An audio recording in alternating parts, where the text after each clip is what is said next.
Greetings everyone, and welcome to Channel Otherdoc. I am Jim, I use he, him pronouns, and this is the premiere of our short campaign of Witch Hunt. This is a setting created by Justine Prado and Lenka Šimečková. Did I say that correctly? Yeah, it's Lenka Šimečková, and she's the illustrator. Awesome, excellent. And it was created for Spell, the RPG, which is a new game that I have it on good authority was written by one of the wonderful people you see even now before you. Um, the hint is it's the person just to the right of the window that you see me in, whom we shall introduce in just a moment. I am terribly excited for this. But first off, let us go around and say hi to everybody. This is our session 0, so we don't really have characters set up as of yet, but we're gonna. So we'll just go around and say hi to everyone. First, we shall start with Sara. Hello. Hi, I am Sara. I go by Sara of Swords on the internet. I use she, they pronouns, and it's 11:48 p.m. here for me right now. So if I get a little loopy, yeah, time. I understand. Same here. And sadly, I'm in a state at this point when I've discovered that coffee, unfortunately, will give me bad reactions now, where I have this sort of the blood going everywhere in my system. So I must rely entirely on force of will. Yeah, caffeine gives me migraines. I'm in the same situation. Oh, oof, oof, oof. So there may be a certain degree of that, but we'll see what happens. But now let us go on to Gillian. Hello. Hi everybody, my name is Gillian. I'm known as G for Gaming X on the Twitters and G for Gaming One on the Twitch. My pronouns are she, her, and I am very, very exhausted because it is 11:49 p.m. for me. We're just going to.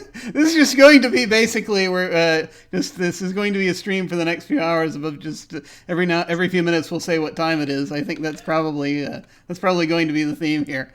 Uh, just in case, this is the timekeeping stream now. But it's so good to have you back. And now let us head over to Marlo. Hello.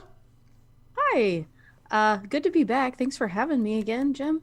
Yay. I go by Marlo Bogwitch. It's above. You can find me there on Twitter, and I have pinned posts about all the cool things I do, and I'm just so happy to be here.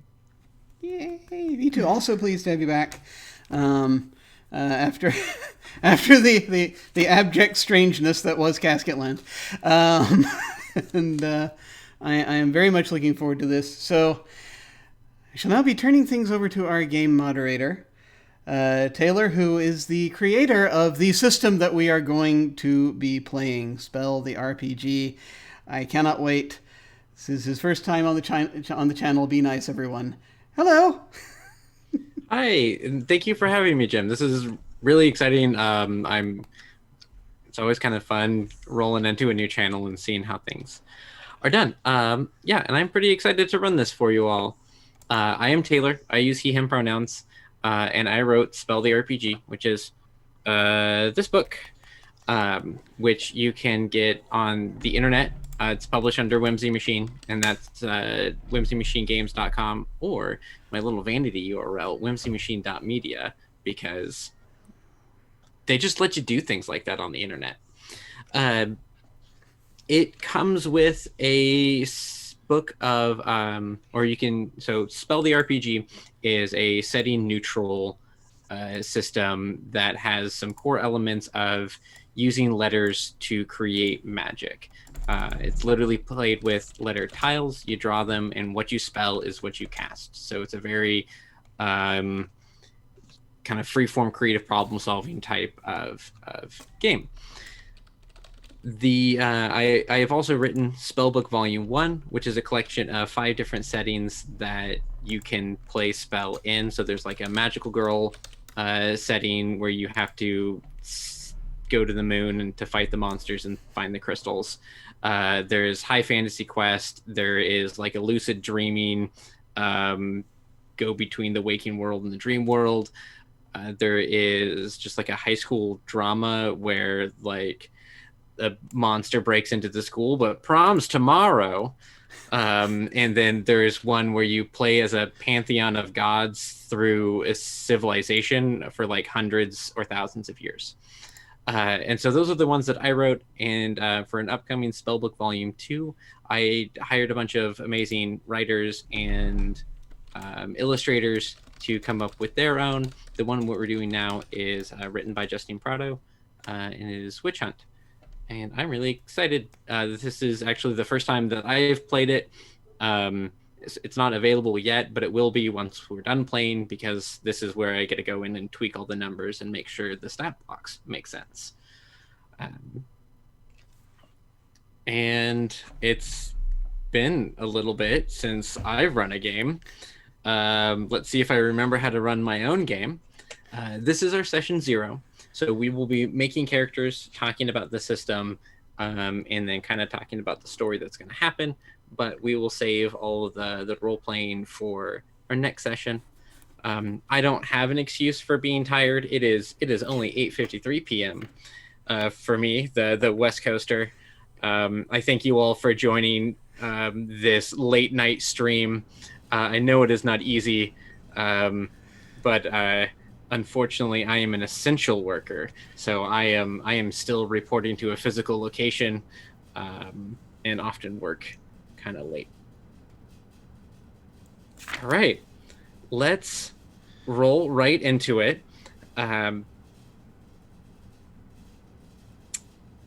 Yeah, so I see the chat, and one of the settings in Spellbook Volume 1 is Magical Moon Warriors. And you play as magical kids who get fragments of crystals that allow you to transform. And that's something that's been a lot of fun working with Spell, is these different settings kind of reinterpret some of the rules in different ways.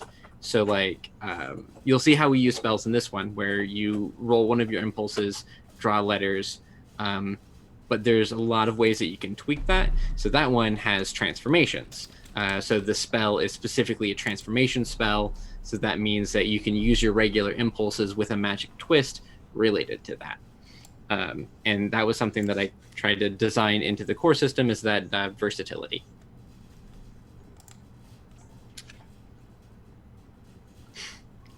All right.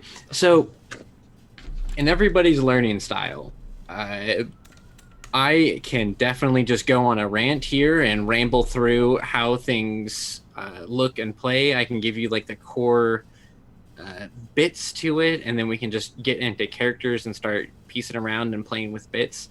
What speed is everybody thinking? Jim, how do you feel? That's an excellent question, because it's.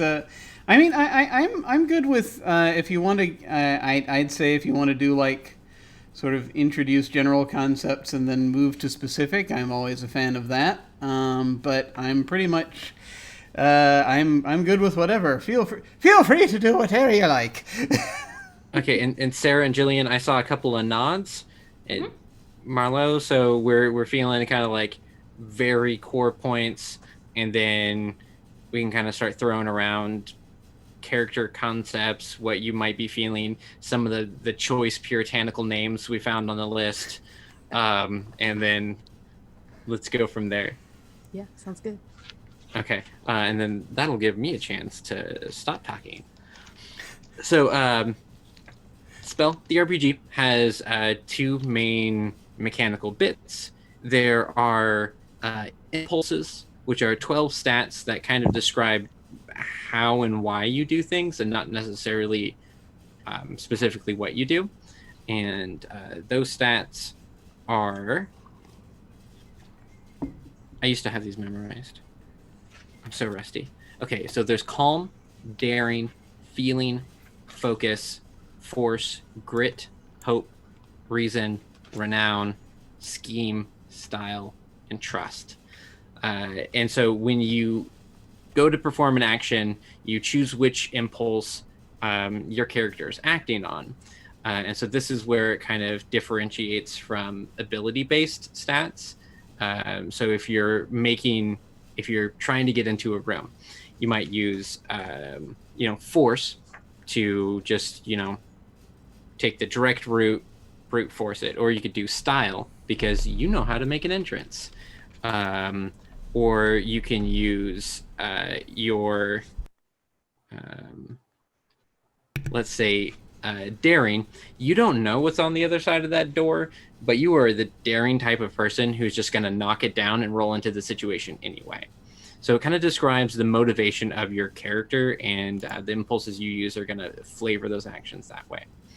You roll a number of d6s equal to your impulse, and depending on the type of challenge it is, which you'll know before you roll, either a single 4 is a success, or if it's a hard challenge, a single 6 is a success. These are pretty easy to tackle. These are for your, jump the chasm, solve the puzzle sort of challenges. Then we have spells. Spells can be generated on the spot. There's no mana or magic costs to them. And the book doesn't have a list of spells for it. There's suggestions, but it's up to you. When you want to create a spell, you state what your intention is. What do you want to accomplish with this spell? Like, I want to get to the top of this cliff, or I want to make this person stop yelling at me. And then you pick the impulse that you want to do. So say I want this person to stop yelling at me. I'm going to roll with my calm because I just want to bring this energy down. And then you roll your calm, add all of the value of the dice together. So it's going to be around like 8, maybe 10. And you're going to draw that number of letter tiles. So we're using Roll20. I have I built is a generous word. I pressed buttons until I had a rollable table that we could use. And I did not know what rollable tables were until today when I put this together.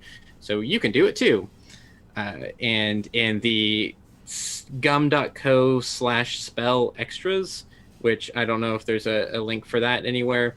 It's on my Gumroad. It's where you can download the character sheet, the quick resource guide. Actually, Gillian, you just downloaded it. Did it have a zip file for the token images in it?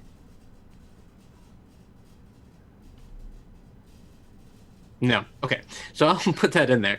And it'll just have little PNGs. So we will be using Roll20 to simulate tiles. You can also cannibalize a game of Scrabble or Bananagrams. That's how all the early playtesting happened. It's just fine. And then once you spell your word, you just say how it works. You spell the word fish, and you said you're going to calm this person down.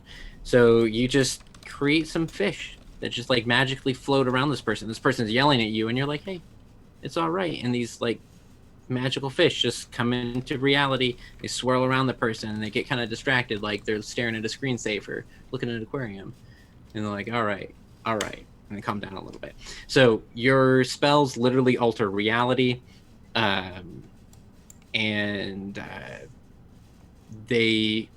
If you can justify how your spell accomplishes the goal that you stated before you rolled anything, it works. That's how that works. You can create spells on the spot, and if you really like a spell, you can choose to keep it permanently. And once that spell goes on your character sheet, you can roll it whenever you want. You don't have to try to spell it again. And those are used just like impulses. And I think that's all the core bits. Cool. Do you want me to put I just grabbed the Gumroad link. Do you want me to put it in the live chat, or is that sure a hidden thing? I did not know. All right, there you go. Yeah. It is there. All right, and so this is the part where I'm going to start calling on people. I hope you're all okay with this. Like in class when you're like, I didn't raise my hand. I don't know why I have to talk now. Avoid eye contact with people.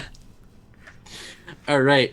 So because you just spoke up, Sarah, what are you feeling about for your character? The setting that we're doing is witch hunt, so it's set along the Salem witch trial era, not in Salem, but in a town that is aware of Salem. And we're playing like young folks who are going to learn about actual magical powers through like that's going to kind of be our opening scene. So what are you kind of feeling so far? Out of the list that you sent, Or just in or general? Yeah. well, I have a type. I really like the diviner option. Just somebody who kind of flies a little bit under the woodwork, but is able to, you know, kind of clairvoyantly figure out the future a little bit. Okay. Yeah, I like that one too. It's I think one of the more subtle ones, but in that way it's kind of useful almost more readily because it's a little bit more subtle. The way that spell is set up, in all the settings, there's a list of these 10 character suggestions that kind of describe how the character might go about solving problems. It's going to mention an impulse or two that it recommends or it says makes sense for this character to have high of, but there's not necessarily classes or playbooks. So suggestions are things you can play with and in or go a different direction. Gillian, what are you feeling? I wait, am I muted? No, I'm not muted. Okay, good. I thought I was muted. So I'm actually kind of like stuck. I'm either stuck between the siren or the earthen witch. Okay. What is your draw to the two of those? But the siren is because like they're like more like the wanderers are like the artists, Mm-hmm. and they kind of I feel like they have this like flamboyant personality that kind of attracts me to it.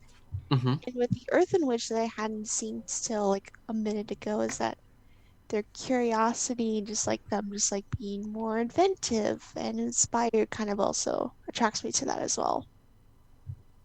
Yeah. And those, yeah, they're kind of related in that way. And it's definitely something where if you um, want to play kind of an artistic character who has that flamboyant, who has that style score, who kind of gets things done in a showy sort of way, but you also want to tie in those themes of earth magic and the that connection to the earth, you absolutely can. So I think maybe even something that combines both of those elements might be a fun way to go. Marlo, what's sticking out for you? So I really am eyeballing this Wood Witch. I think the character I kind of have in mind for that is a sort of hopeful, like I wish I could interact more with people type person. Like I'm just very shy, but very hopeful and very, in my element in the woods. It very much like, that's the place I want to be. But I like people. I just don't know how to approach them, and I'm very awkward. Yeah, I think that's relatable. Um, and that one's neat too because that's the one where it's kind of like you're kind of at your strongest when you're in the woods and you have that connection to nature and being in town you kind of put it out of your element, so you get that little bit of duality, which I think is interesting. Jim, what's sticking out for you? What are you feeling? I was kind of also thinking in the Wood Witch direction, sort of, but it's I've got as I only saw this, I only started looking at this document a very brief time ago because I my brain was all over the place. I kind of the concept for the character that I am sort of mulling over was I was trying to figure out someone who came to a sort of a personal epiphany and sort of changed in a way that society doesn't necessarily a different direction from what I think a lot of society wants to go. Basically, there's a big thing in Puritanism about the conversion that happens when you hit a certain point, and it's apparently it's a process with many parts, so it's not necessarily a hard and fast thing, but the idea is that you're supposed to have at some point a point where there's this sort of this idea that that like no matter what, it's like sort of being brought from it's a spiritual death to spiritual life, where there's this point where you kind of are supposed to realize that no matter what. I need to look back at this specifically to see what it was, but the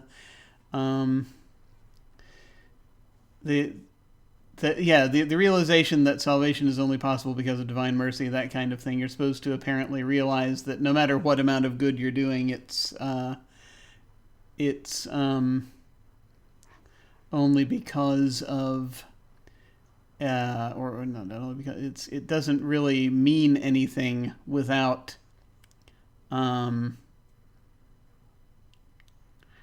just sort of a specific sort of going down a specific channel. And I think my character went down a different channel, had a slightly different realization that it's like, well, no, wait a minute. If I think God is more loving and accepting than this. And is basically trying to,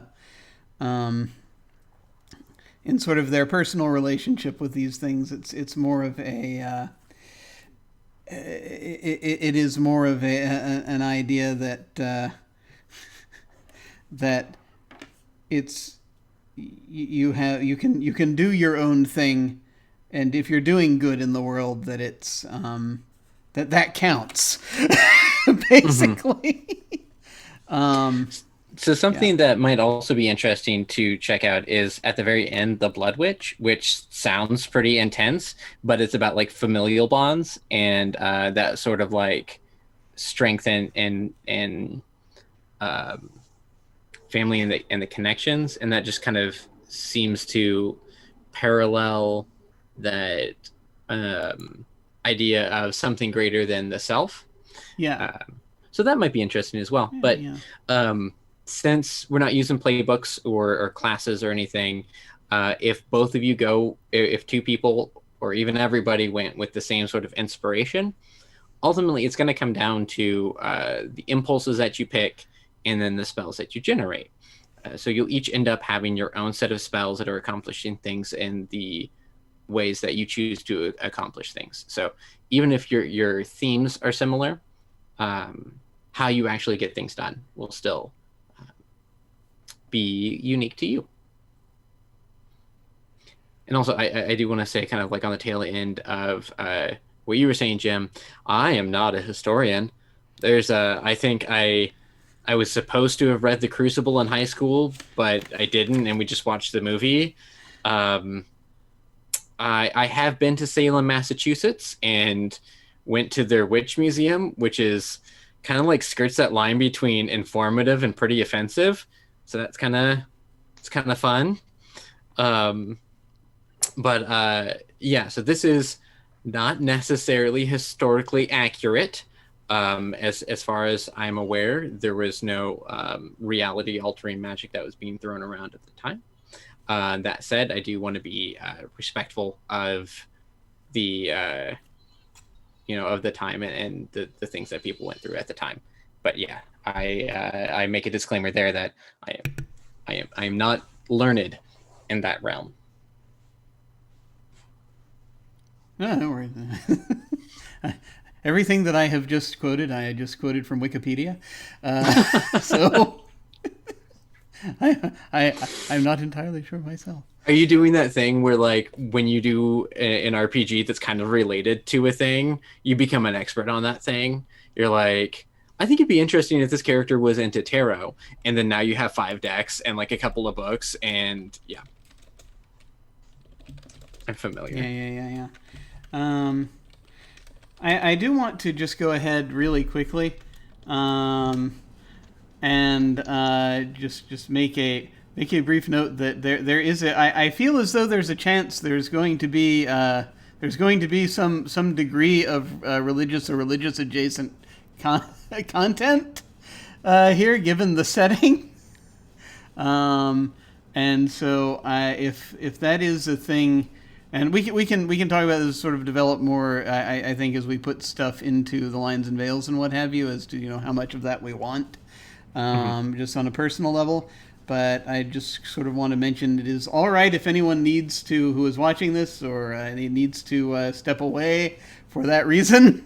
As that's not normally, we don't really get into religion very much on this channel. I don't plan to get into anything about testing anyone's personal beliefs or anything like that. This just for the setting more than anything else.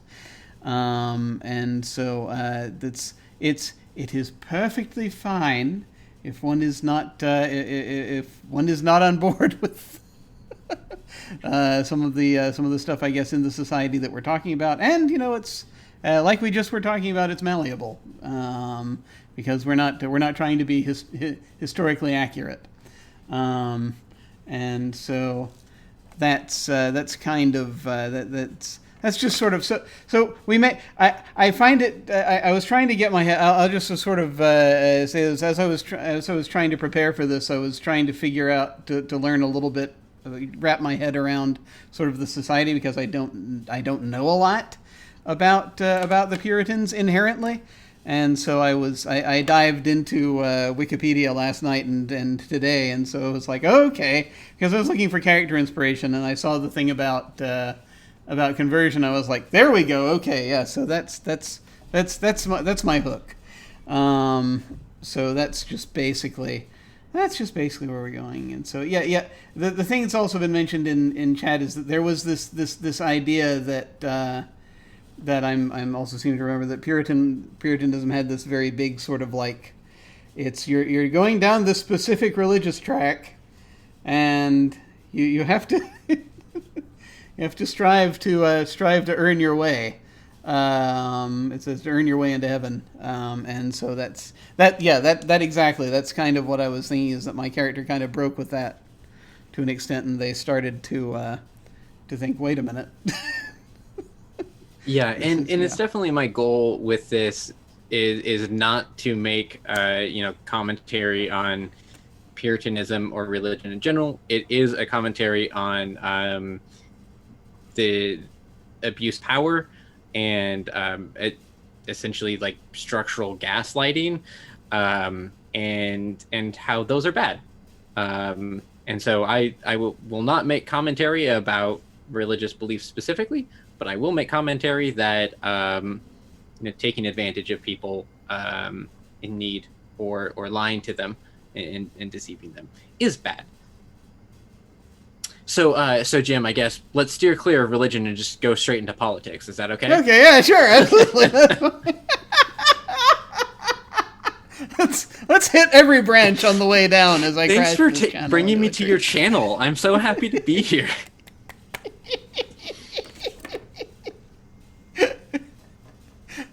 Me too. All right. Speaking of puritanical stuff, I do want to. We talked about that list of names.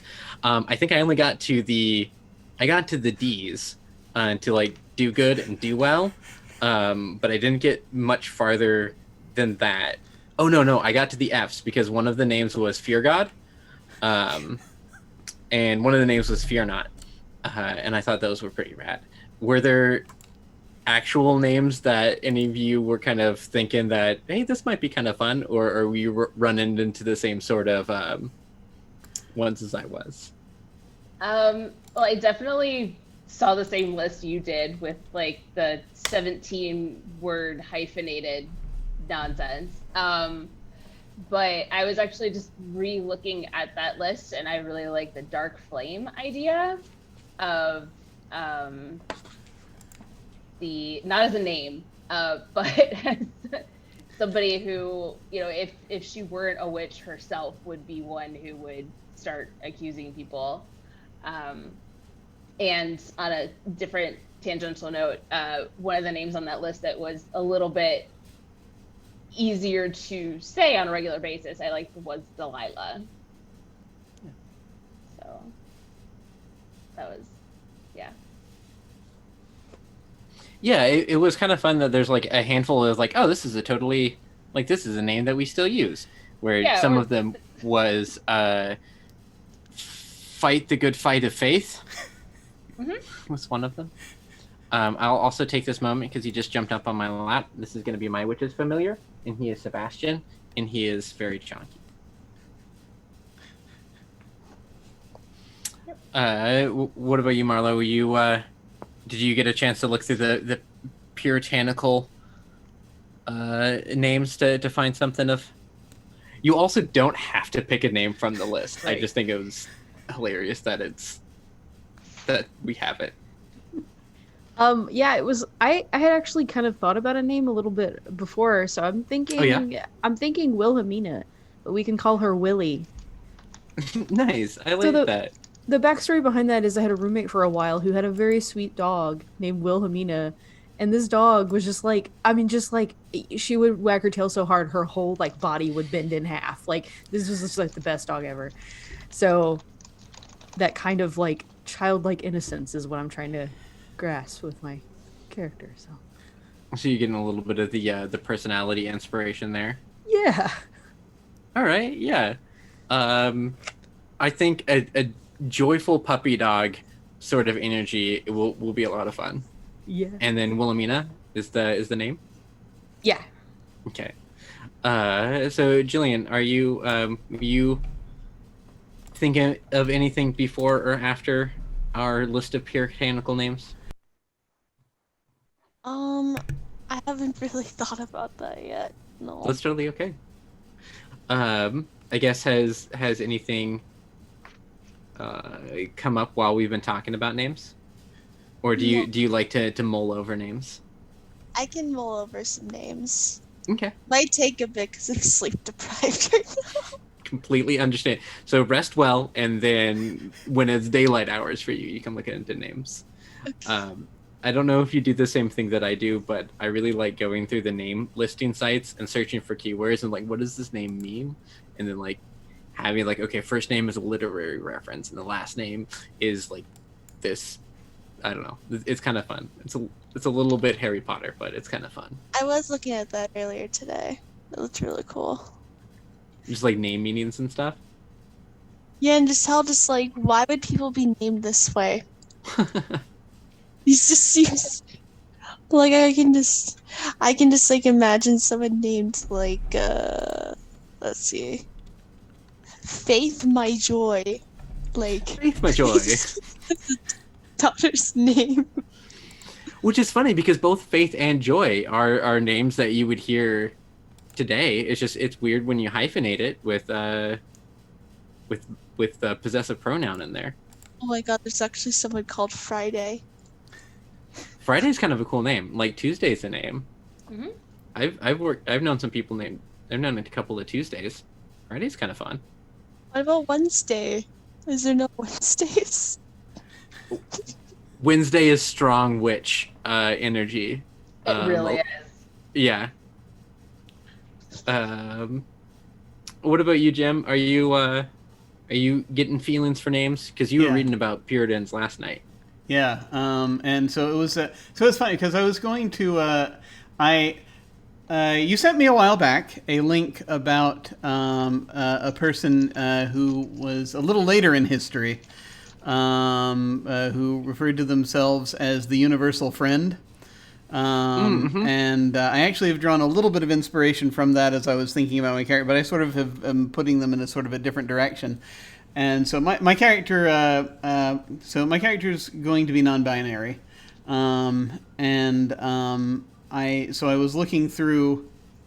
I figured I'd go ahead and check and so I was like, okay, I was trying to come up with a name of some kind based on just sort of general ideas of like it was independence or something like that. But I was like, okay, let me at least look at the list of names, and As it turns out, a lot of these names are gender neutral because of the way it works. So I decided on endure. So folks, I think, probably just call them N. N? Yeah. So like EN? Yeah. Okay, cool. Yeah, I like that. And yeah, so the reference to the thing that I had sent earlier was for the public universal friend. Yes. Who was a preacher and born to Quaker parents. And they considered themselves genderless and just like didn't use gendered pronouns. And so this was like in the late 1700s, early 1800s is when they lived and preached. And it's super cool because they were like a preacher and they preached like love of God. And they completely issued gendered clothing and gendered like language, and like would ask people not to refer to them with gendered pronouns. And they went by the friend, or I guess the PUF, the PUF, the public universal friend. Yeah. So I thought that was an interest, like a very cool figure. That's cool that you're drawing inspiration from them. And endure. I do like some of the verb names, some of the names that are just words.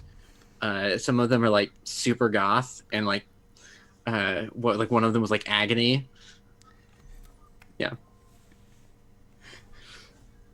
I saw that. I was like, oh, okay, cool. Hey. Pretty metal. It's also not a bad witch name. Yeah. I think... No, Jim, let me know if this sounds good. So there's this introduction that Justine wrote for the setting. I think it's a little bit longer, but I'd like to go ahead and read it. And then maybe we take a break and jump into putting dots on a character sheet once we get back. Sounds good to me. All right. Couple of sleepy nods. All right. Okay, so this is kind of setting up the town and the setting, and here we are.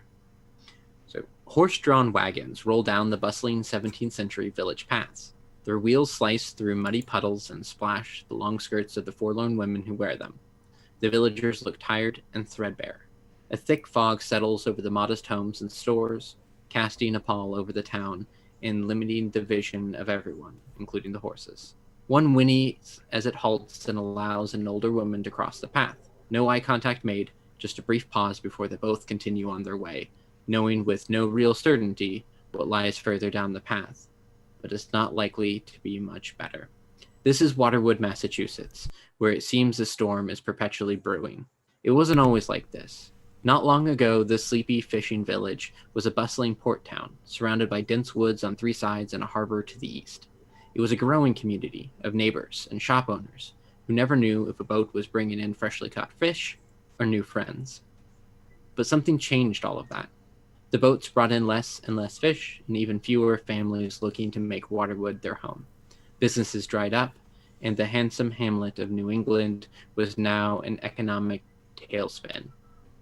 The community activities became less communal, and as everyone began to cling to what little they had left, the classes of the village became increasingly stratified. The top became hoarders, and the bottom grew desperate. And no one knew why. Maybe it was so gradual that by now they believed this is how it had always been. Or maybe there was a dark, greater force to blame for this plight. And that's where we jump in the village of Waterwood. A cute little fishing village that has fallen on dark, both proverbial and literal times. Cool.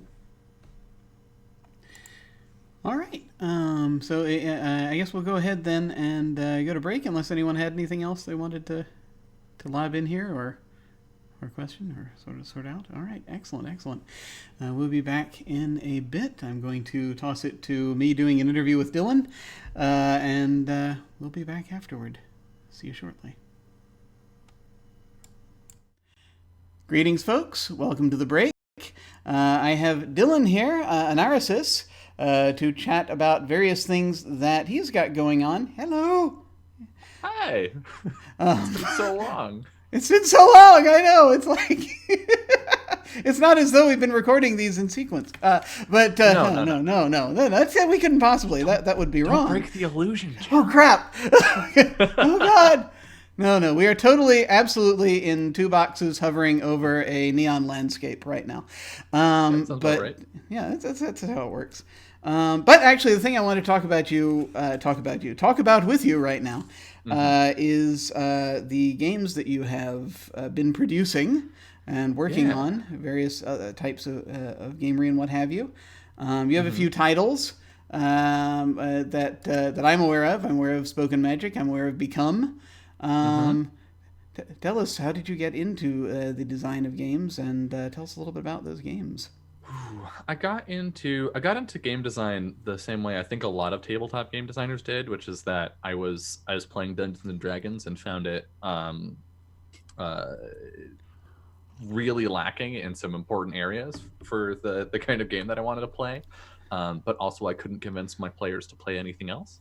So I got into game design by hacking D&D, by making new classes, new races, new mechanics, that sort of stuff. And then somewhere around, I want to say back when I was like 16, I had an idea for an original game, like an original RPG system, and I started working on it with some friends, which quickly turned into just me working on it by myself.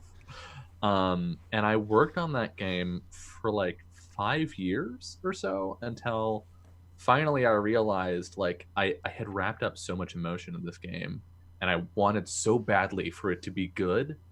But you know, the first thing that you do in a field is never good. Like it's always going to have problems with it.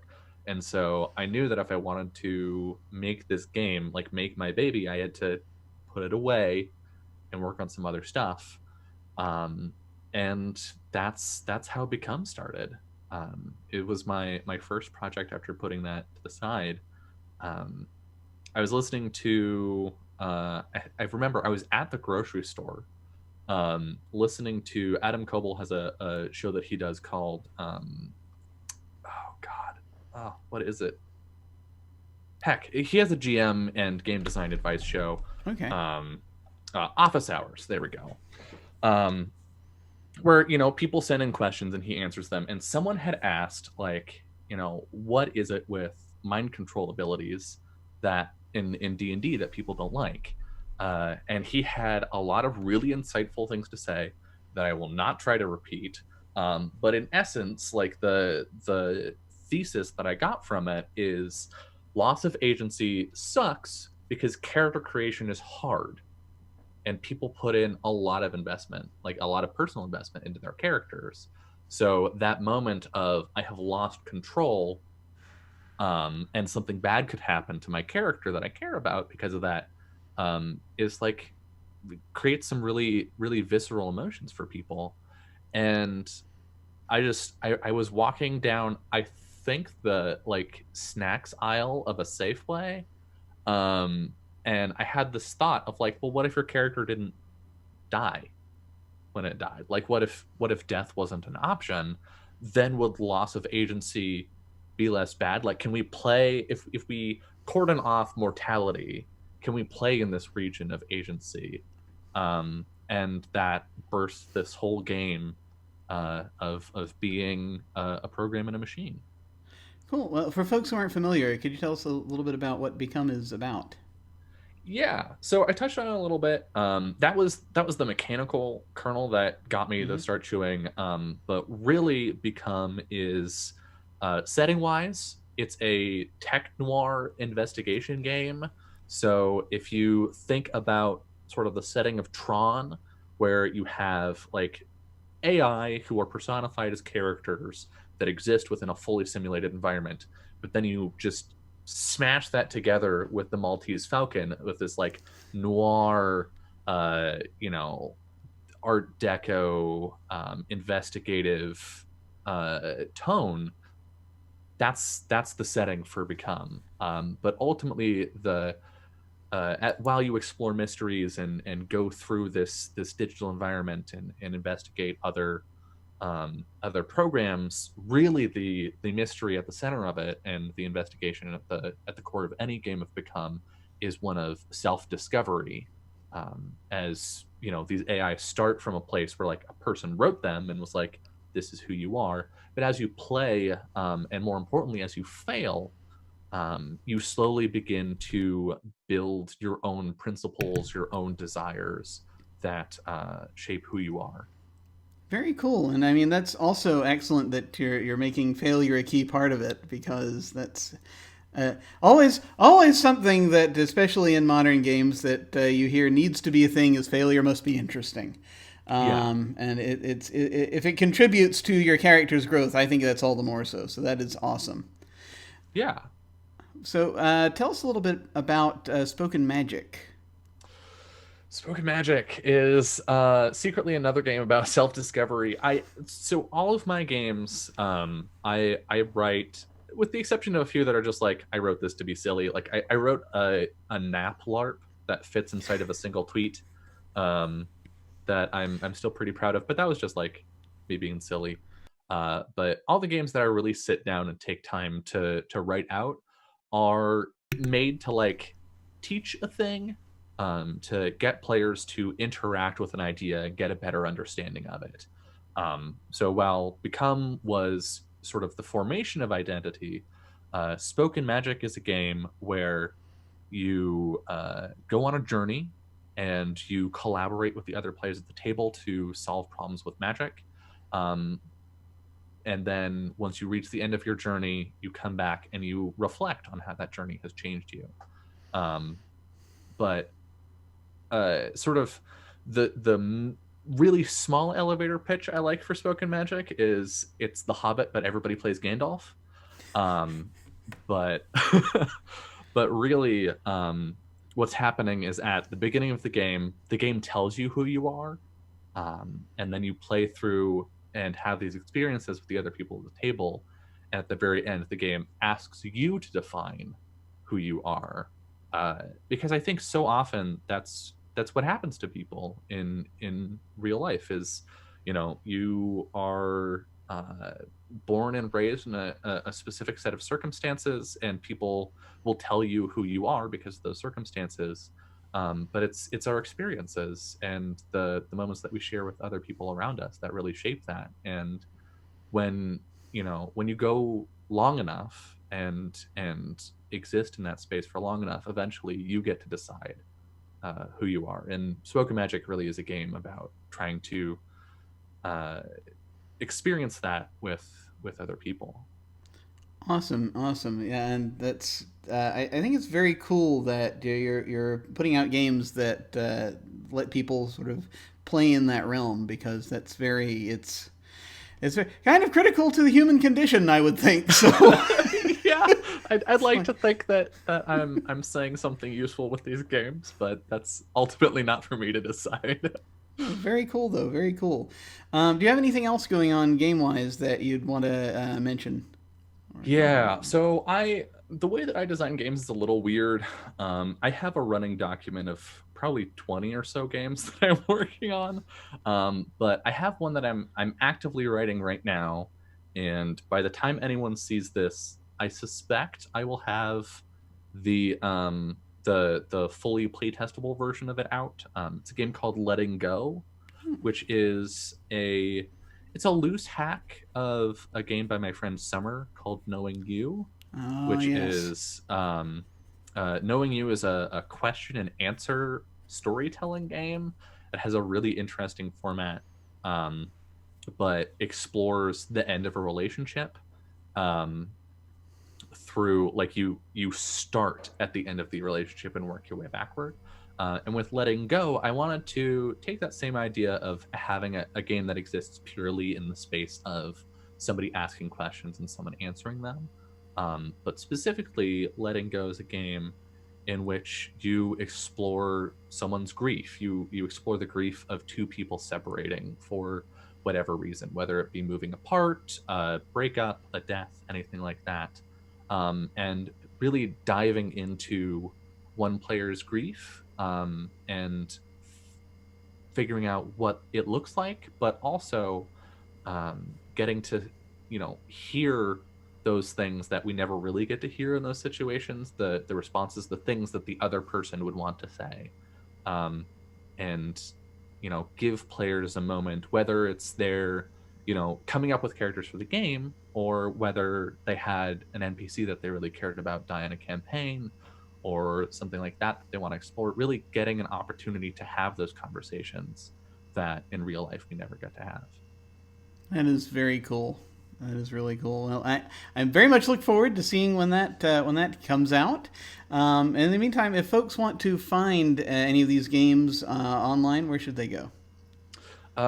Become, as of recording, Become is not available publicly. But if you are interested in it, I can tell you without revealing too much that you should be following the Twitter at Heartheld Games, which is the official Twitter for my games publishing label, which Become is being published under. Spoken Magic is available on my itch.io, which is ANARISIS .itch.io or .itch.io. And Letting Go will be up on itch eventually, but the first playtest version will be available for free on my Patreon, which is also an RSS, which is where all of my playtest notes for new games, but also I do a bunch of like homebrew stuff that goes up there every month. So yeah, that's where you can find those things. Excellent. Awesome. Well, go forth and seek those things out, or wait upon their release, and I think you shall not be disappointed. Thank you very much for coming and chatting with us. I really appreciate it. Yeah, thanks for asking to have me on and to have me talk about my games. It's nice. It's fun. They deserve it. They absolutely do. Well, folks, I'm going to go ahead and throw things back over to probably myself, or to the moving break screen, whatever it is that I've got going on right now, as we're dashing around crazily in the background. But in the meantime, we will see you later.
We have returned.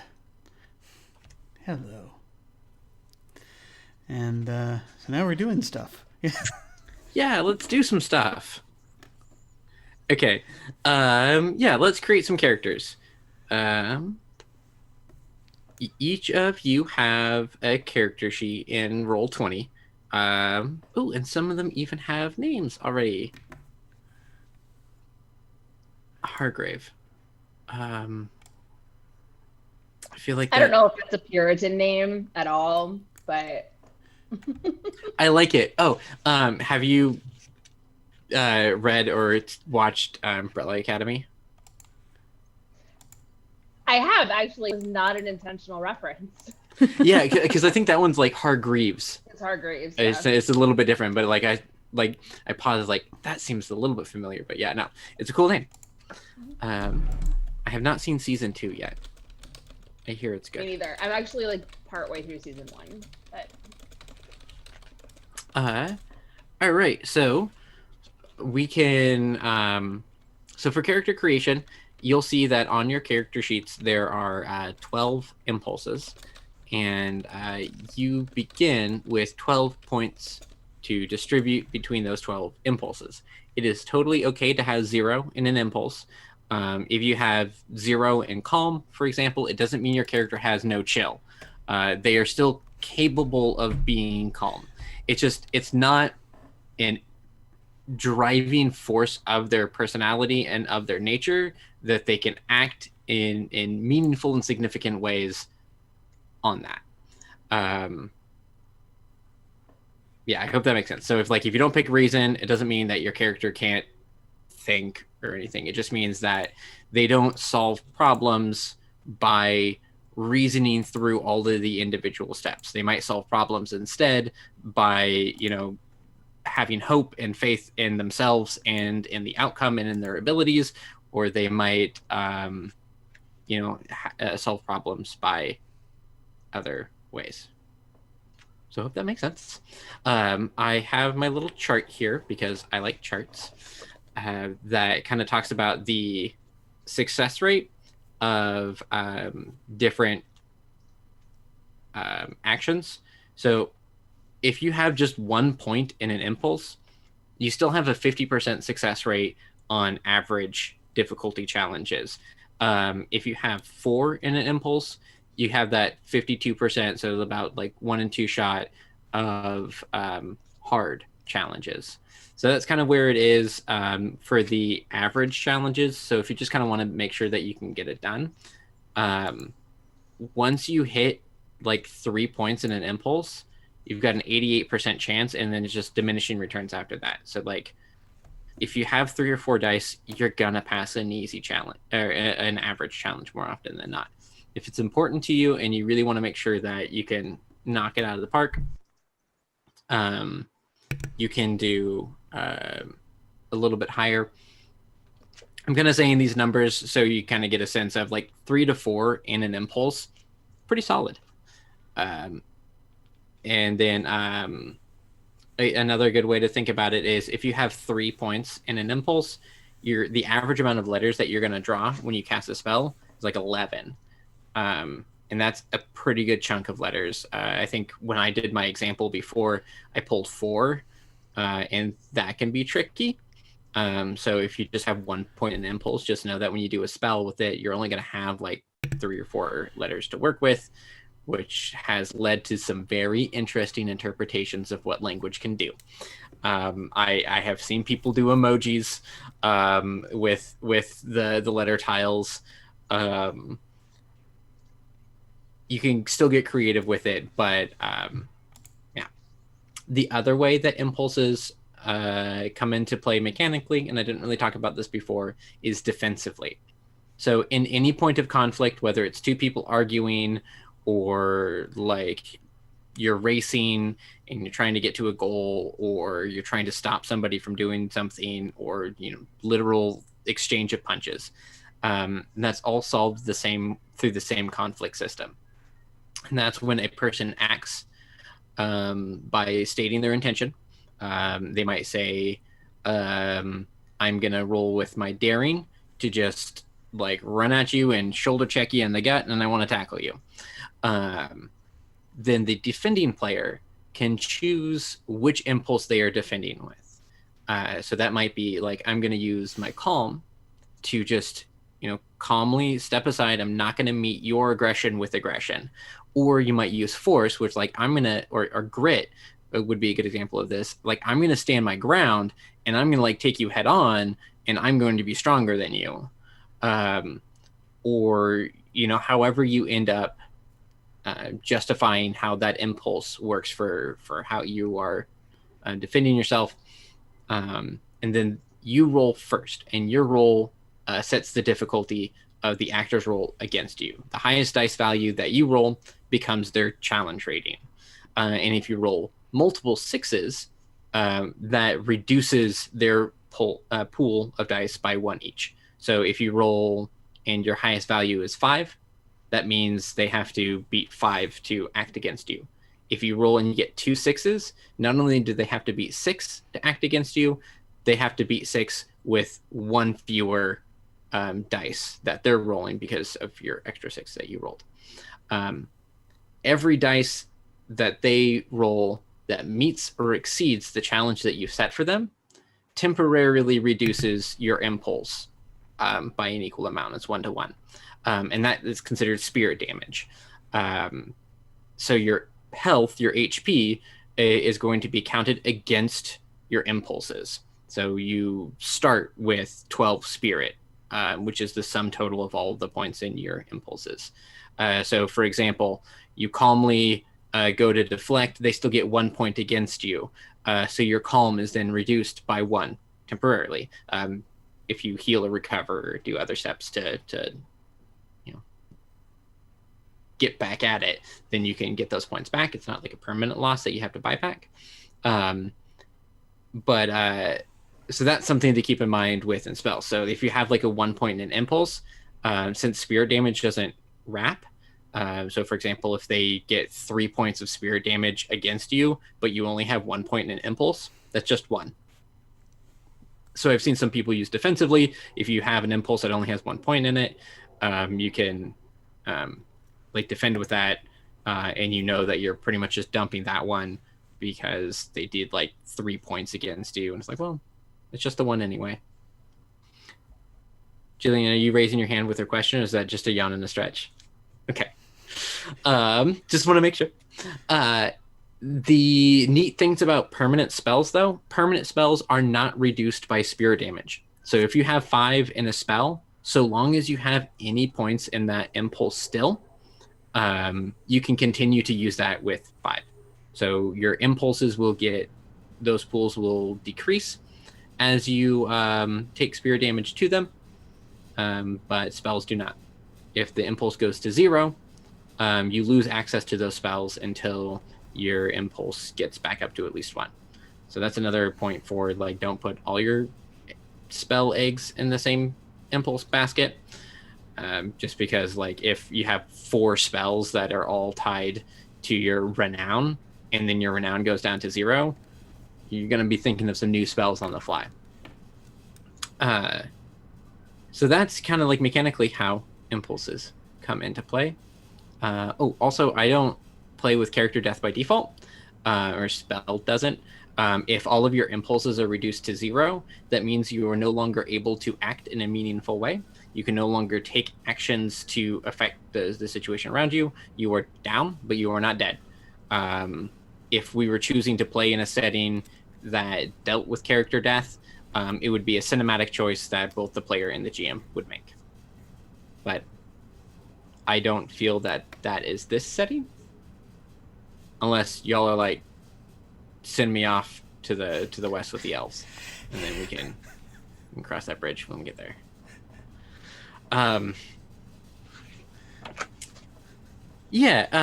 So you're seeing the impulses there. Do you have any questions about how to, like, what they mean, or kind of how they come into play?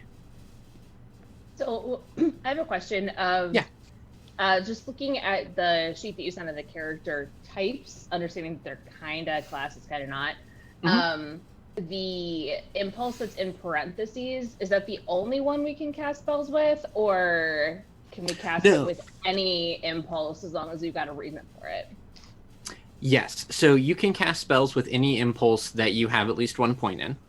The parenthetical impulses for the character suggestions are the impulse that suggestion expects you have high of. Okay. So, like, if I think I'm still wavering between Diviner and Dark Flame. Like, yeah, I'll figure that out. But yeah, so for Diviner, it says reason, where dark flame it says grit.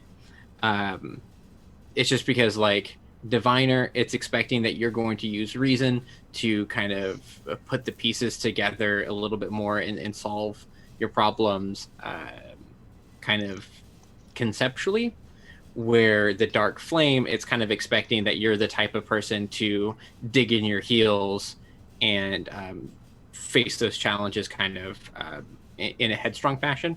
Now, you could definitely be a diviner with high grit or dark flame with high reason, and you can cast spells with whatever impulse you have. Okay. Those are the kind of like helps you think about where you might want to spend your points.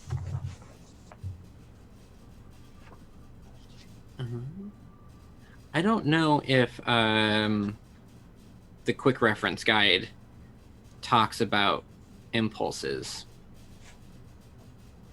and has like short descriptions. I think it has like a very brief, like one sentence type deals. Mm-hmm. Okay, cool. Yeah, so if any of them like don't quite make sense, just let me know. And I got my book open to their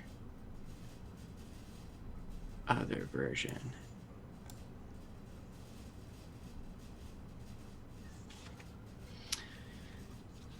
While y'all consider your points and stuff, and this is also something where if you change your mind or you start playing your character next session, and you're like, why did I give this character like 4 style when I'm now playing them as like a wallflower? Can I change that? That's completely okay. Especially because impulses are going to do, they really do tie in and relate with personality and how you play the character. So that makes sense. If it's not too distracting, I guess I can kind of talk a little bit more about what you're going to see on that character sheet. There's I do want to the say I'm having to do math at 12:54 a.m. So. I'm Jack. Oh, just making sure everything adds up. Yeah. Yeah. Okay. Fair. Absolutely fair. That's actually a good note for the character sheets, because having a sense of what your spirit is, even though it's not a track that's measured on its own. So you see that other column is penalty. Mm-hmm. That's where you would mark your spirit damage against the impulse. But that's not a bad number to, if there's like a little auto totaler at the bottom of that column, I think that would be pretty handy. So in the info section, those are some boxes that I found kind of were fun ways to help go through the character creation process of, so there's the name and then the age, which in the book it's described as age can be anything from either in years, grades, or monsters battled. It can be literal or figurative, like too old for this nonsense. So like if you're in a campaign where you're like if one of you put age and baby, like that's fine.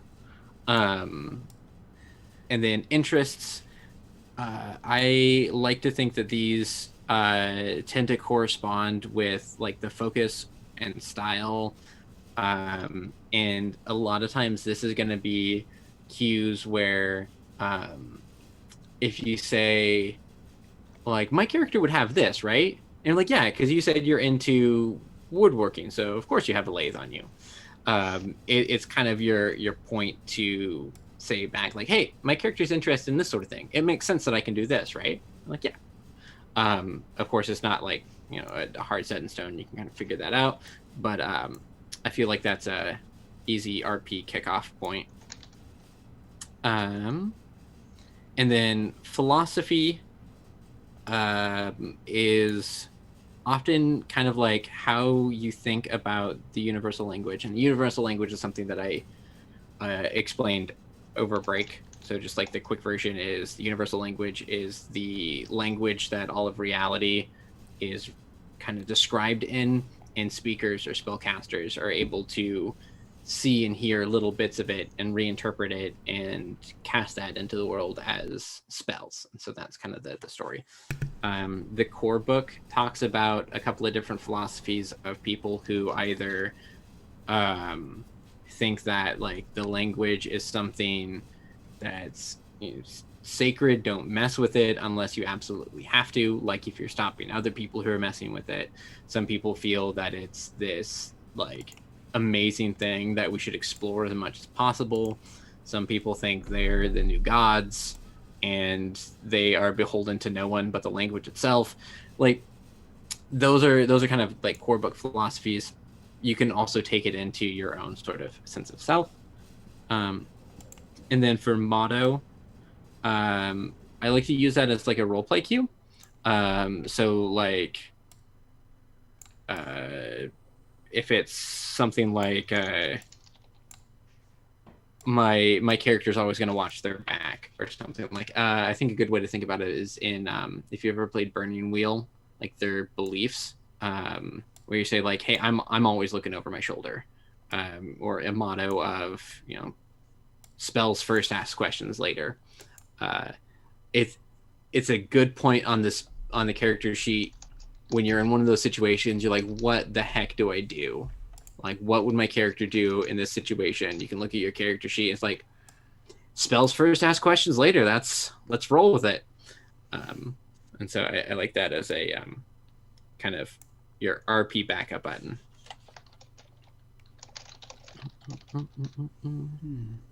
My character concept has been morphing a bit as we've been talking.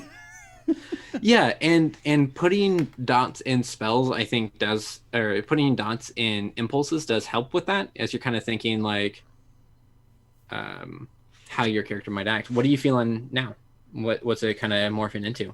Well, it's this what I told you before was is still the same, but I had originally been, the reason I mentioned briefly I was leaning towards the possible initially toward like Wood Witch or something like that is because I was trying to think in terms of someone who would like been kind of ended up because they sort of had this epiphany and they were at the point my character I think was raised as a my character was raised as a man, but is, again, like I said, is non-binary. But sort of when they had their epiphany, they realized that they kind of got to the point there. It's no, you know what? I don't want people to call me he because that is not what I am. And so it was sort of a thing. I kind of felt like there would be a certain degree. I felt that there might be a certain degree of resistance to that, but again, we don't necessarily have to go into that as far as, you know, in the context of this game per se. But I was initially thinking of someone who had sort of separated themselves off, were sort of at a fringe of society but was in the first place anyway. So like I was thinking about someone who was like fairly like it was being raised by like a lumberjack type person or a someone else who did, you know, stuff with the woods, which is why I was thinking that. But since I've been looking over this list again, these couple of lists, I've started to, and I realized where this is located. Is this like a coastal town? Yes, yeah, it is a port town. So I'm realizing like an idea that I had a while back that I sort of abandoned was I was thinking about making this someone who is a fisher, who basically goes out, who had or whose their parents are, you know, are fisher folk, essentially, and so I was now starting to think about leaning more toward Water Witch. Okay. And so the idea of someone who is just and going in the calm direction with it, and just someone who just tackles things by being almost just ridiculously chill. Nice. You brought up a good point in saying that you're not really sure how other people would react, and you expect that there might be resistance. In the like casting call interest check for the game, this is kind of what I was referencing to with that. Like, just because we're set in old time, we are not going to, and this includes me when I'm running NPCs and stuff, I'm not going to just use that as an excuse to be offensive or like demeaning to your character as a non-binary person. Just kind of like if any of you were playing a character of color, that would not give any of us the opportunity to use slurs or racist language or that sort of thing, just because it's how they do it in the time. And so, yeah, you bringing up, yes, there's going to be, there might be some like lack of understanding, and we can definitely play that where like, because it's not a commonplace thing. But yeah, we will not be playing with the idea of your character being treated like less than, or in any offensive ways. Cool. I just didn't really know how to like phrase that in a multiple choice Google form question. Yeah. And then I also just kind of want to, like, in terms of like lines and veils and stuff, it's just something that like, like I think there's a definitely a time and a place for media to explore those sorts of things, like in period drama. Awesome. I'm not informed enough to explore that myself. Like I said, I watched like most of the Crucible. I don't even know if we finished it. Yeah. So yeah, I think Water Witch is kind of a cool way to go. And I think that ties you in personally to the economy of the town, because since it was such a bustling fishing village, like a little port town, since that's been drying up and slowing down, your family would be immediately and personally impacted by those changes. Yeah, yeah. Who wants to go next? So I was thinking because I finally got my numbers to equal 12 instead of 13. So okay, good for me. 1:00 in the morning, I can do arithmetic. I was thinking for Delilah, because she's stumbled on Dark Flame, and that is, in the description it says, the most puritanical of townsfolk. If they weren't witches themselves, they would be the ones accusing it. So I was kind of thinking of the idea of that her father is the town preacher, and he's very like a fire and brimstone, sinners in the hands of an angry god kind of person. So that's where she gets that side of things from. But also because of all of that sort of sermons and preaching that she grew up with, it also accidentally introduced her to witchcraft and magic and being able to do this. So that's kind of where I was headed with her. Oh, yeah, I like that. And then that also ties you in kind of personally relevant to the antagonist of the setting, who definitely does the like fire brimstone sermon, but is like an out-of-towner. So that'll be an interesting kind of contrast with your dad, who's the local, and then this other guy who comes in. And I think that'll be fun to explore. Yep. So what were the impulses that you were? You don't have to say like each number for each, but like what were you kind of feeling? I have 3 in grit, 2 in focus, 2 in renown, and then a handful of 1s in others. Mm-hmm. Cool. Gillian, I'm gonna pick on you. Okay. Alright, so I think from like all this, I would see my character as more of like, and someone that just comes and goes into town. Like she would come in for a couple days one time, then leaves, and comes back, stays for like a month, then leaves. Like she doesn't stay in one place at once.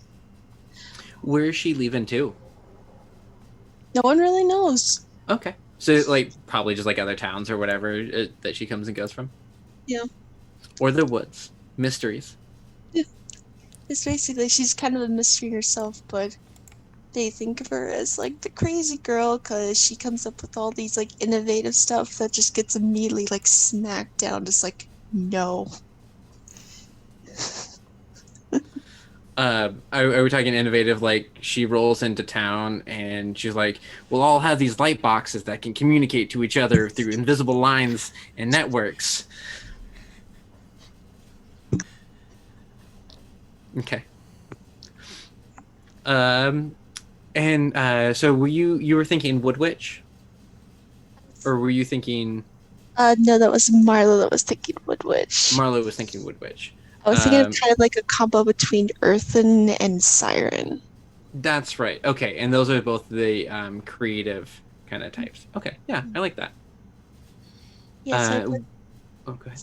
So I put 3 points in both style and renown. I have a few places where there's some ones, but I put 2 in hope. Okay, nice. Any inspiration on the name yet? No, not yet. Okay, that's okay.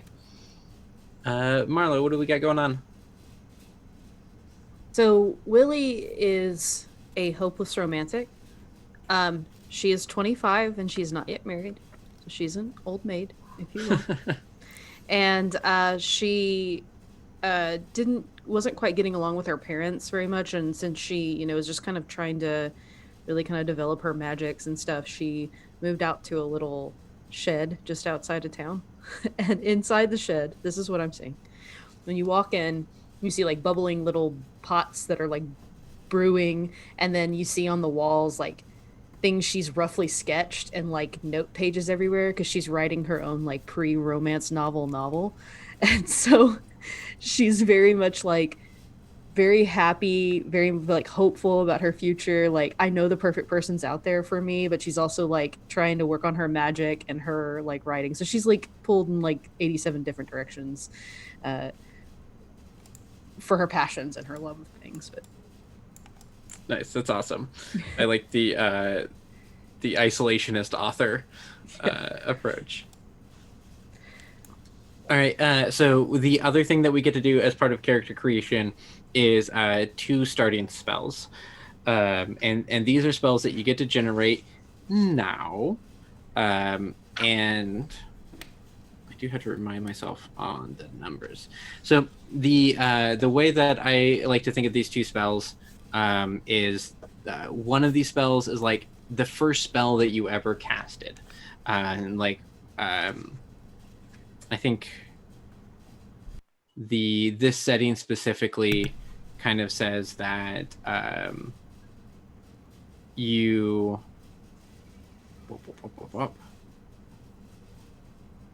so this setting specifically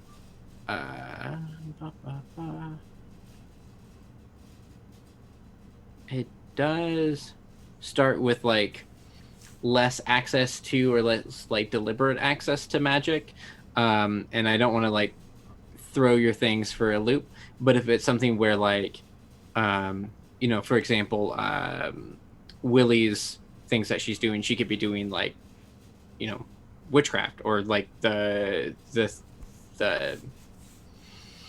Sherman's daughter is Delilah. You could still be like doing these sort of like practices and spells if you wanted to, like the bundle of like salts and things in a little bag and like hide it somewhere. But we'll in our opening session is when you're brought into the woods and kind of given this literal magic. But we're going to come up with the spells first, so you don't have to do that all on the spot. And the way that we're going to do that is... I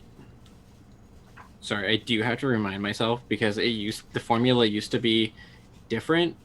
And it just was way too many letters, and so people would be like juggling like 30 letters, and like I did sentences. I can't work with this, and that was less fun. So I changed it.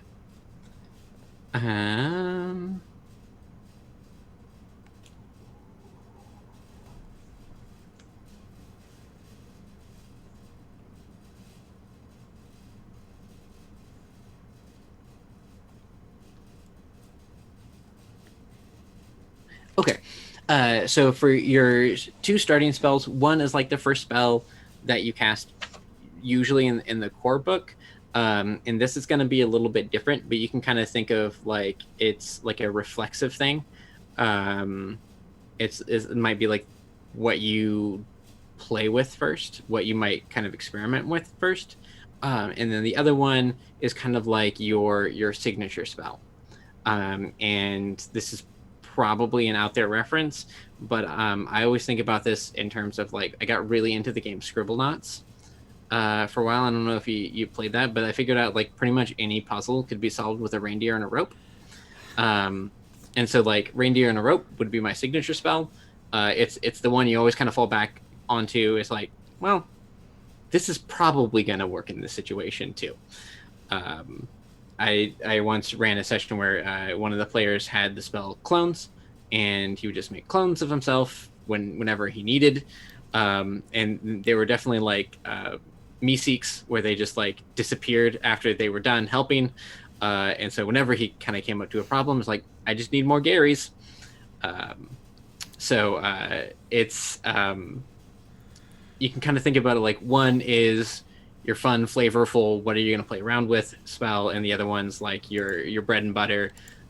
If nothing else, I know this is going to help me get through type of spell. And you generate these by taking a number of dice equal to your impulse that you're going to associate it with. You pick the impulse. One of those dice is going to be set to 6, and the rest get rolled per normal. And that just kind of guarantees that it's going to be a good roll, but you'll have a good amount of dice, and then you can kind of rearrange. I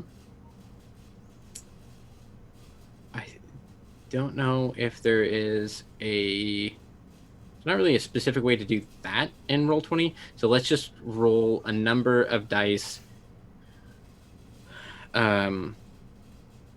equal to like 1 less than your impulse. So if like the impulse that you're using is 3, roll 2 dice and then add 6 to it.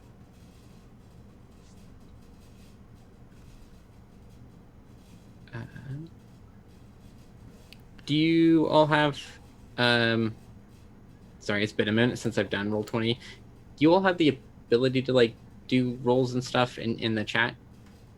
Yeah, we should be able to, I would think. Okay, cool. Quick question. Yeah. Because it's 1:15 a.m. How many dice are we rolling again?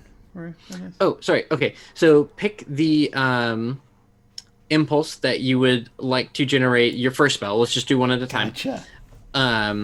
And roll a number of dice equal to 1 less than that impulse. So if the impulse is 3, roll 2 dice, and then we'll add 6 to it. Okay, I gotcha. So, for example, Sarah, you rolled 11, so we're going to add 6 and 17. It's still a heck of a lot of dice or letters. So, do I need to, when I pull the letters, do I need to make a 17-letter word, or am I looking for anything in there that I can? Okay. Yeah. So with spells, you do not have to use all the letters. There is no benefit or mechanical advantage to using more letters. It's not like Scrabble. They don't have point values like that. You can use multiple words to form a spell, but they all form one spell. So you can't like do fire and hat, and you're like, this spell both makes fire and it makes a hat. Like, no, it makes a fire hat. Like, they have to be related to each other. There are rules later in the book for breaking all those rules, because that is the type of game designer that I am. But we're not going to mess with that out of the gate. Okay. Let's see how these work. Okay, so we're gonna start with 17 letters. I'm gonna see if these tokens are gonna work for us, and I think we should be able to have everybody play around with them at once.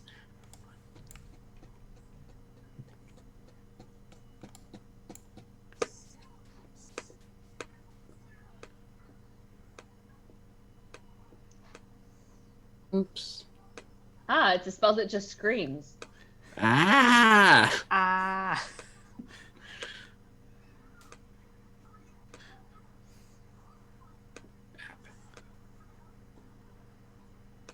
There's a lot of A's. Ah, and then just like an H at the end.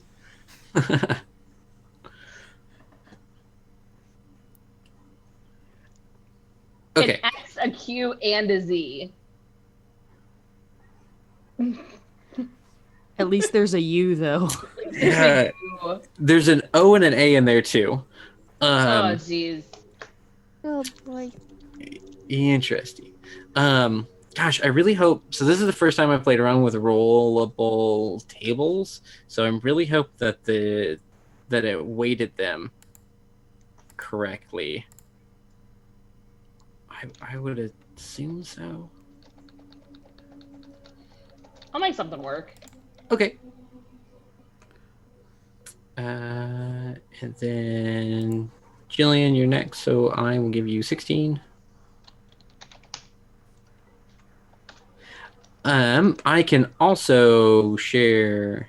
Oh no, that doesn't quite work. For folks who want to play at home and they don't want to build out the whole rollable table thing, I also have on. If you go to whimsymachine.media/letter generator with a hyphen between letter and generator, you can also generate letters that way. And then there's like this little text box where it only allows you to type the letters that it generated. So that's another way that you can do it. And also there is a Discord bot that you can add to your Discord to do that too. I was at the tile generator, and for some reason, one of my letters is a question mark. Oh, yes. That is a wild. That can be any letter that you want it to be. Nice.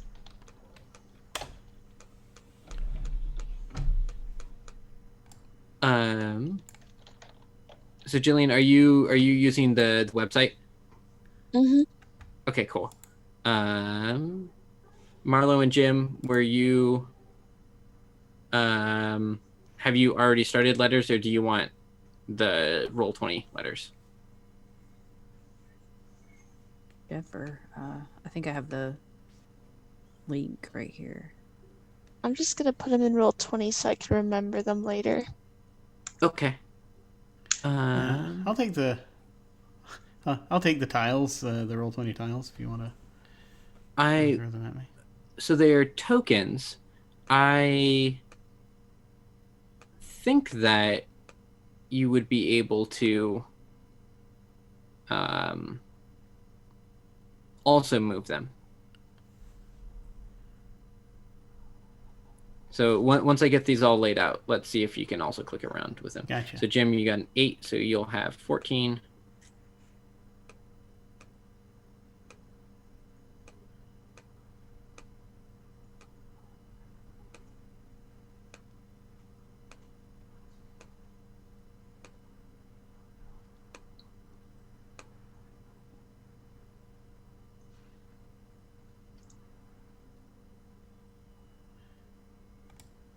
I'll give you a Q and a U. That's generous. That is. I cannot seem to grab hold of them, so you. Yeah, I couldn't either. There may be a permissions thing on there where you need to, where just like in the tokens or something, say it like can be grabbed by anybody or something like that. Boop, boop, boop, boop, boop.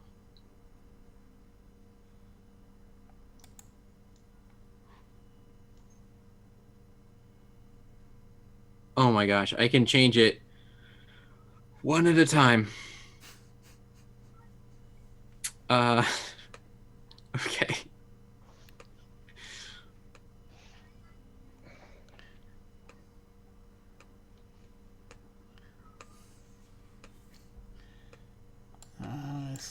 letters become animate.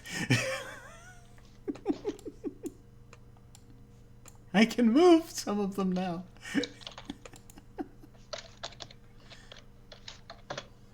Gosh, is there really no way to do that? That was the thing when I was building the deck. Yeah. Like I was originally doing it as a custom deck with like each letter was an individual card. That way you would be able to draw your own and move them around. But there are 110 letters in a full spell set. And it wanted me to upload the images for each individual card, one card at a time. Yep. And I ain't got time for that. Especially since, like, I don't think you can, like, export a deck and use it in multiple games. Like, if it was something where I just had to make once and then I could save it and then, like, use it in any given game. I think there might be. I can't remember off the top of my head if it's something where it's like you can just copy a game, or if you have to copy the whole game, or if you have to be of a certain membership level to be able to. There's a thing that lets you move a thing from a game to another game. But I can't remember if that's a thing that requires a paid membership or not. I actually have a paid membership, but I can't remember it's been a while since I've had to move anything. Yeah. Basically. That would be handy. And Sarah, I don't know if you're already working elsewhere, but I'm working in Word, so you don't have to worry about 217 if you don't want to.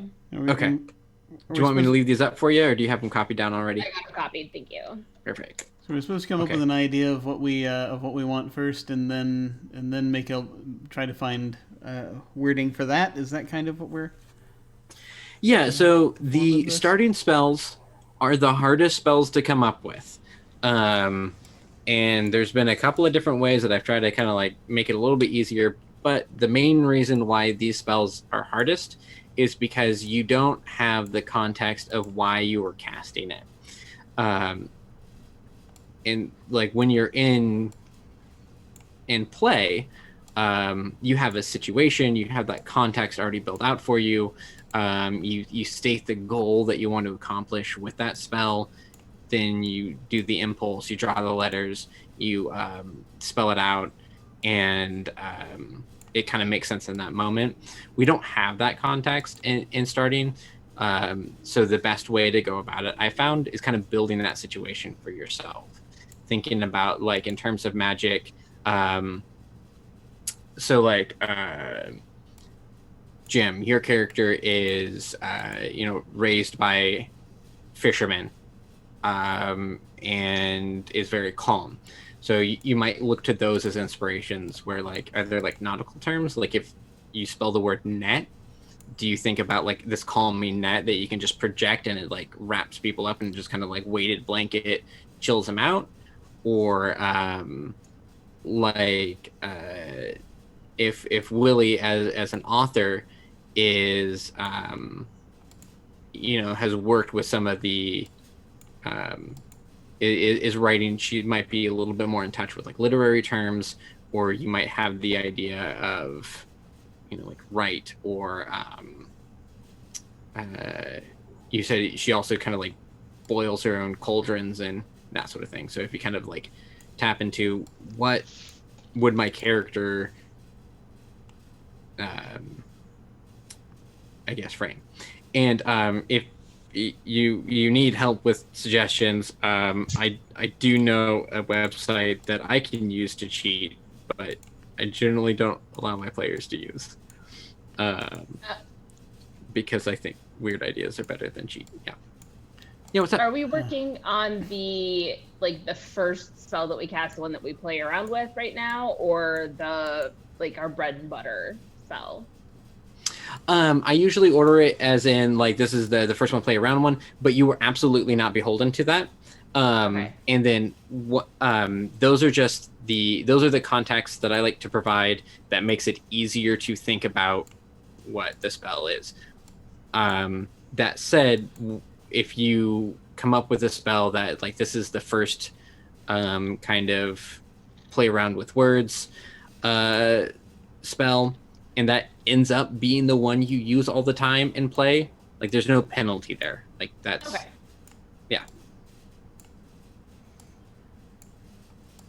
Yeah, the idea of this is the That first. I can't decide between. What are the 2 words? I have 3 actually. 3, okay.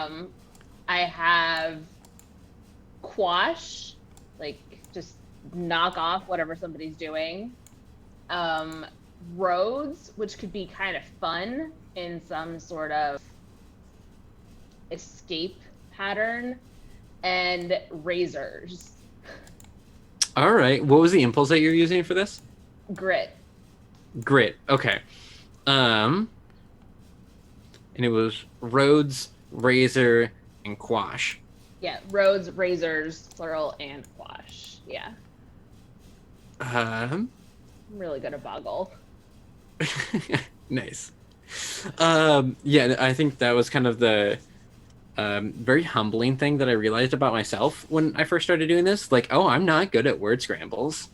Like, I'm not good at this Scrabble, game. I'm terrible at, but boggle, yeah. Huh. So like I could see razors. It's that sort of like if you get the sense of, you know, cutting through the bullshit. That sharpness, like cutting something down. It's very like it's precise, it's sharp, it's like immediate. It feels very offensive. Where like quash feels like it could be a little bit more defensive or offensive, but a lot more social. Where like razors, you could bring into play like the storm is sweeping by and the wind like is blowing everything down, and you're like, I get my 2 big grit razors and I stick them into the ground and I just like hold on. So like that to me is a little like almost a little bit utility in that way, where like if you're in an argument with somebody and you're like, I pull out my grit razors, that seems pretty threatening. Yep. Whereas quash, you're kind of shooting down the idea. I think roads is interesting. It's a bit more abstract, which on one hand, if you're good at just making stuff up on the fly, then I think you could use that in a lot of fun ways. But since it's a little bit less specific, I think those uses might not be as immediately obvious. And those are kind of my thoughts. I tried to weigh pros and cons for all of them, which doesn't make your decision any easier. Not at all, no.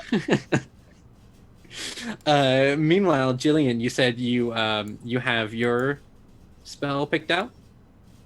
That was before it had to be through the tiles, which I didn't realize.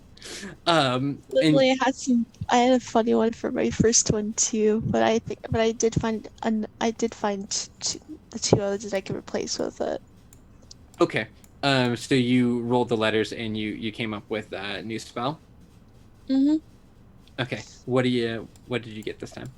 So I replaced my renowned spell, which I originally named Inspiring Advertisement, to Quill. Quill, okay. And I think that you know that ties into with being like a wandering kind of artist creator. I will say, I think the longest, most specific spell that I've seen is like somebody was able to get like divine retribution or something like that, and it was absolute bonkers. I'm like, all right, that's something that you're going to use all the time. And then have you done your second one yet? You get to roll a new set of letters for the second spell. Oh, you do? Oh, Yeah, shit. you don't have to make both spells out of the same letter set. Now, like if you wanted to, like we're already like creeping up on the time we were going to wrap up. I did have the same roll of tiles.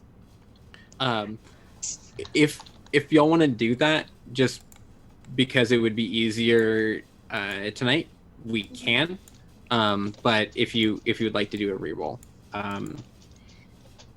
we can also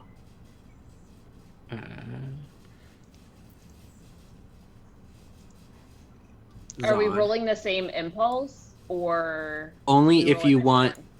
different- You get a pick. So you can Okay. definitely have both spells be for the same impulse, but you can choose a different impulse if you want. And then once you have your 2 spells, you're going to have a total of 4 points. So you can assign those to your spells either 1 and 3 or 2 and 2. Alright, so for like, I'm gonna make this easier. Me and just choose from the same pool. Okay. Oh my god, this is gonna be so funny because I'm using the. Wait, I'm actually confused. Does that mean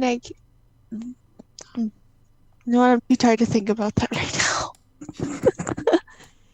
Yeah. And if it's something where like start of the next session, if we want to kind of quickly go over some of the things and go from there, we can definitely do that. Yeah. So basically, the next one I have come up with, which is for a style spell that I had, which I thought really fits with it, is the word kawaii.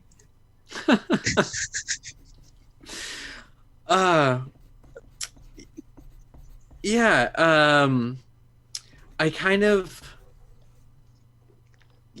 I love that, but then like also it's super not time appropriate or setting appropriate. But maybe your character has come across the word kawaii and is just sort of aware of, like, I'm imagining the cultural understanding of kawaii is going to be different in the 1600s.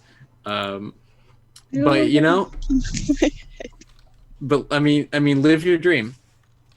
Marlo, what have you got so far? You did letters in the generator, right? Yes. Okay. So my internet's being a little clippy, so if I cut out or something, I apologize. But I have 2. So my first one, I found the word hug in mine. And I imagine this is some sort of like touch-based healing spell. So she'll go up and she'll like kind of like utter these words and hug somebody and heal them. And I imagine that was the first spell she ever cast. I just imagine like a pet that she had that was like her best friend, and the pet got injured, and so I'm going to hug it and love it, and then she healed it, and she's like, oh, okay, well that's kind of cool. Nice. And then the other one, I was trying to go for something sort of like inspiration.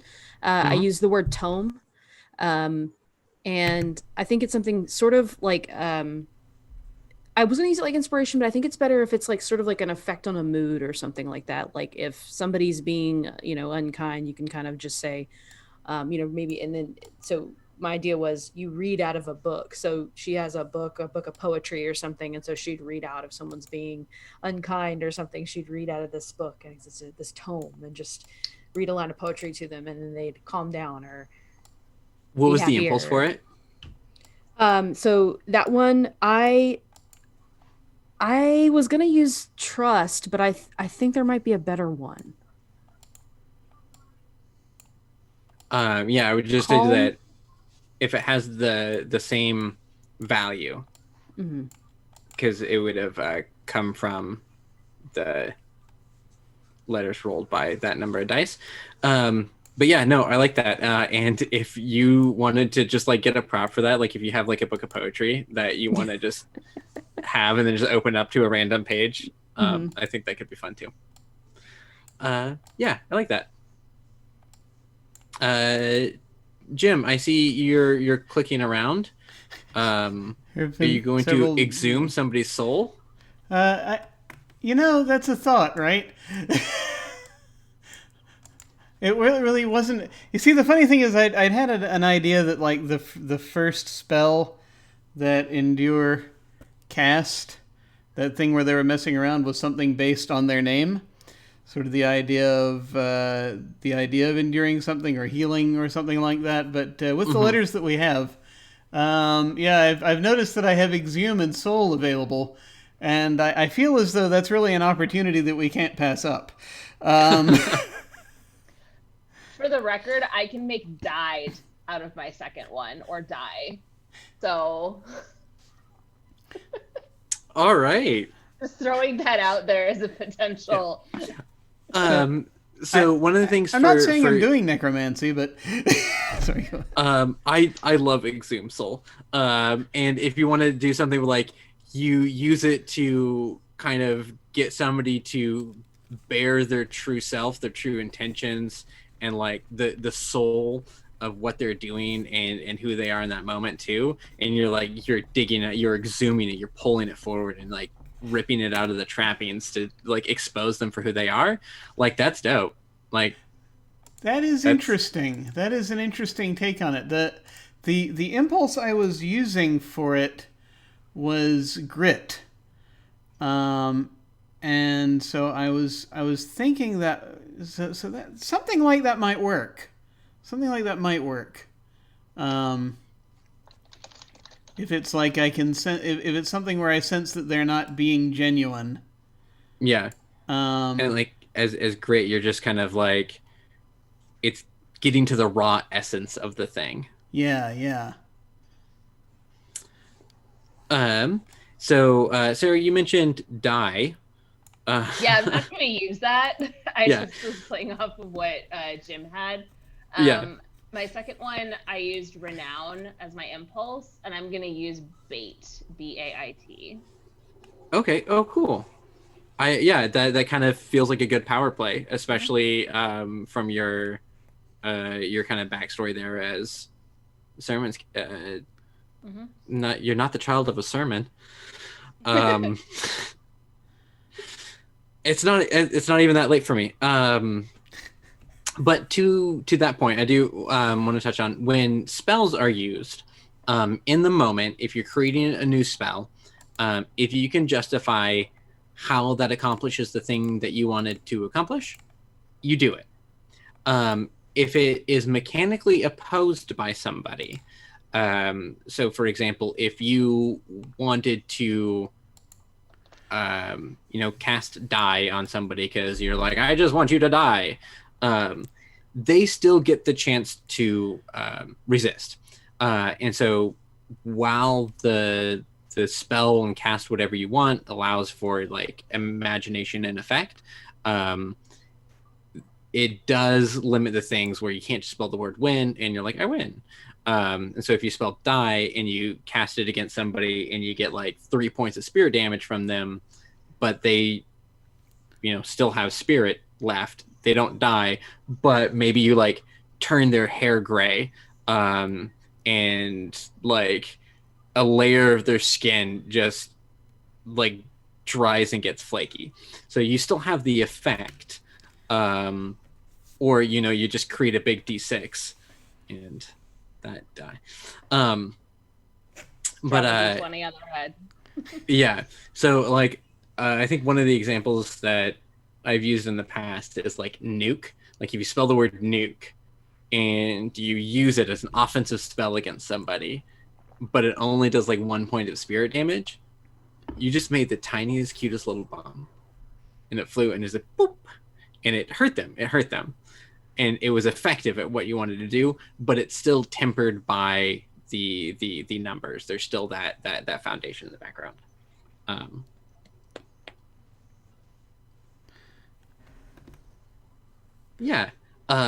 So what did you end up going with for the first one, or did you decide? I actually found another word. Okay. Shroud. It's a cool word and I like it. So I don't really know how that fits in with grit too much, but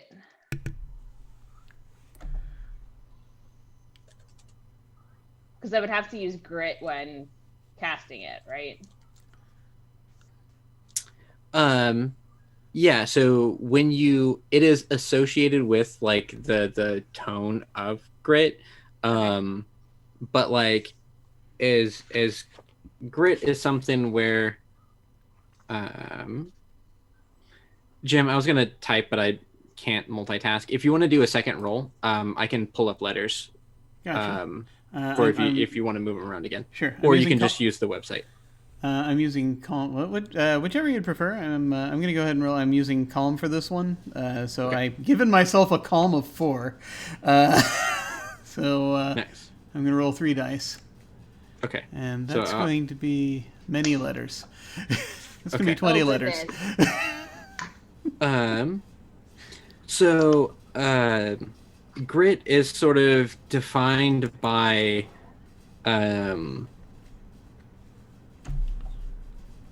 like it's the boldness and the boldness of the character, willingness to stand up for what you believe in, kind of sometimes stubbornness or impudence. It can be like a feeling of righteousness, or considering like compromise as failure. But it's mainly to face, like opposition. So I could see something like shroud as in you steel yourself, you have covered yourself, and with this shroud that you put over yourself, you become untouchable by what they have to offer. So if they're like trying to shoot you down, if somebody's trying to like knock you down, you like have this shroud, and they glance off of you, they can't touch you at that point. So I could see it very much like that. Or it could be like something you disagree with, you're just gonna throw that under the blanket. Yeah, so I can still see that playing into grit. It's just gonna be a little bit more like that metaphor is not gonna, like, it wouldn't make as much sense where you're like, it's a comforting blanket that makes you feel good, or like it's my parachute that I use to slow my fall. Like if it was a daring spell, you're like, I create a shroud and I use it to as a cape or something like that, right? Yeah. I might still stick with razors then for that, because it's a cool word with potential cool spells, but I see a little more utility for, at least in a grit sort of way with that. Yeah, one. absolutely.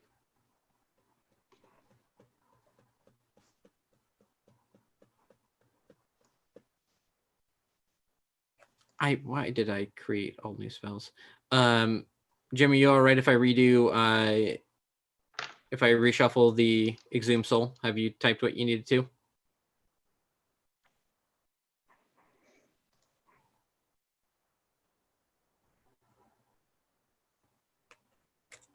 Sorry, you couldn't hear me. Yeah, I've got it. We're good. Okay.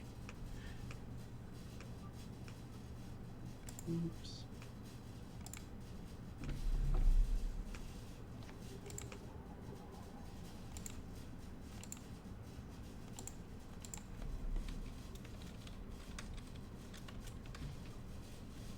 You got one spelled out for you right there.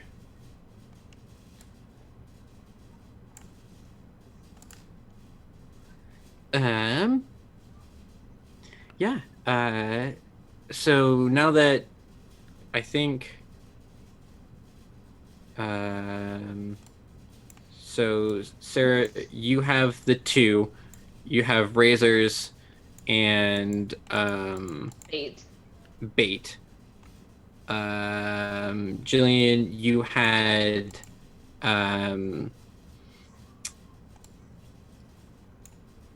quill, and did you have a second one? Yeah, kawaii. Kawaii. Oh my gosh, that's right. Yep. And then Marlo, you had tome, and then what was your first one? Was hug. That's right. Yeah. Okay, hug. Hug is based in hope, and then tome is based in trust. That was the Okay, cool. I think the quoting something written, quoting poem as like a appeal to authority or something like that, I think makes sense too. When you, because you were saying that you kind of wanted something inspirational, I could still see that where you read a line of poetry and it's, you know, like an oration where you do this quote and people are like, oh yeah, I trust you. Let's rally together behind this profound ideal that you've read from your magic book. That's awesome. Yeah, cool. I like that. And to the point for hug, you can, the healing is a mechanic that you can do where I think it's like you roll it and then for each 6 you get, you restore an equal amount of spirit damage from somebody. And unlike damage, which doesn't roll over between impulses, healing does. So if you get like 3 successes, you can take those 3 points and heal from like 3 different impulses or 1 impulse twice, and you get to spread it around to make the most out of it.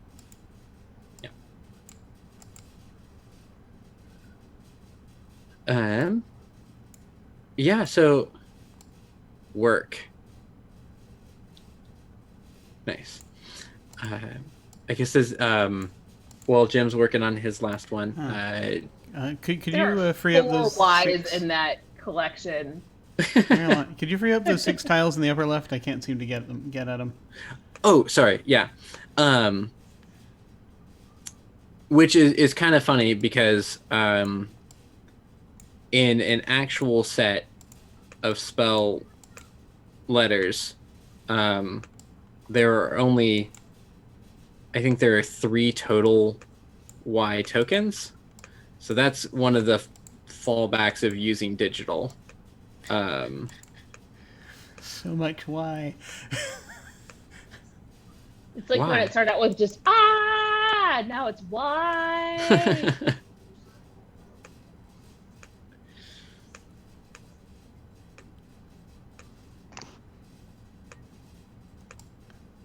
All right, Jim, should be good to go. Awesome. I'm getting a very strange idea. Boat? Yeah. I mean, it makes sense. But it's so much more. Oh my Is it a gosh. sky boat? Yes. A skyboat crew. Okay, so crew, that's not the traditional spelling of the word crew. That's true. Which you are absolutely allowed to do that. But since it is not the, since you are deliberately forcing it to work in a way that is not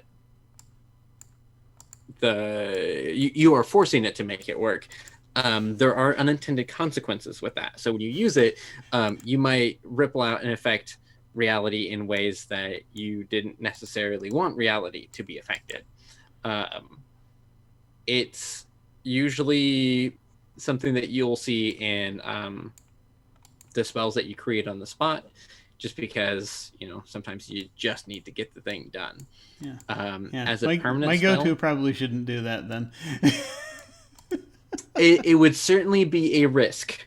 And it's one of the things that I kind of like point out, like, we definitely have that Scrabble sense to do like the long combo. Like, it makes sense from games that we've played, since games have been a thing where like the string of combo is good. But sometimes like just the 1 or 2 words will be all that you need.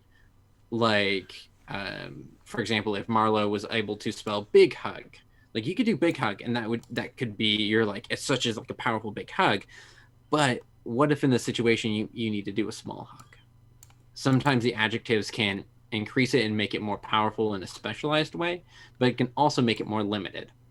So like Skyboat is super cool. Skyboat crew is kind of like, is it like, what does the crew add to it that a magical skyboat doesn't kind of accomplish on its own. That's fair. I mean, a skyboat in and of itself is probably decent enough. No, literally, it was just me playing with letters. I had no idea what it meant. Yeah. I was imagining zephyrs for some reason, but that's not my element. Honestly, like I'm just imagining a fishing boat that's in the air.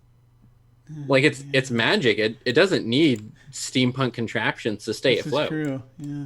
I was thinking for some reason with the wordings together with Skyboat, I was thinking about the Skyboat song. The Skyboat song? I'm not familiar. I'm not familiar with that song. Really? You're not familiar with it? Are you serious? No, should I be? Like, what's the... It is a traditional Gaelic. I will send you a link to it, to a song tomorrow or something in the group thing. Yeah. By Bear McCreary from Outlander, the Skyboat song?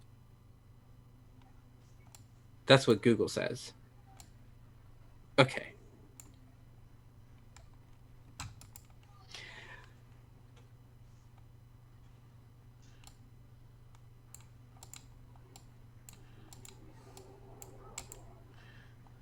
I can make too many words out of these.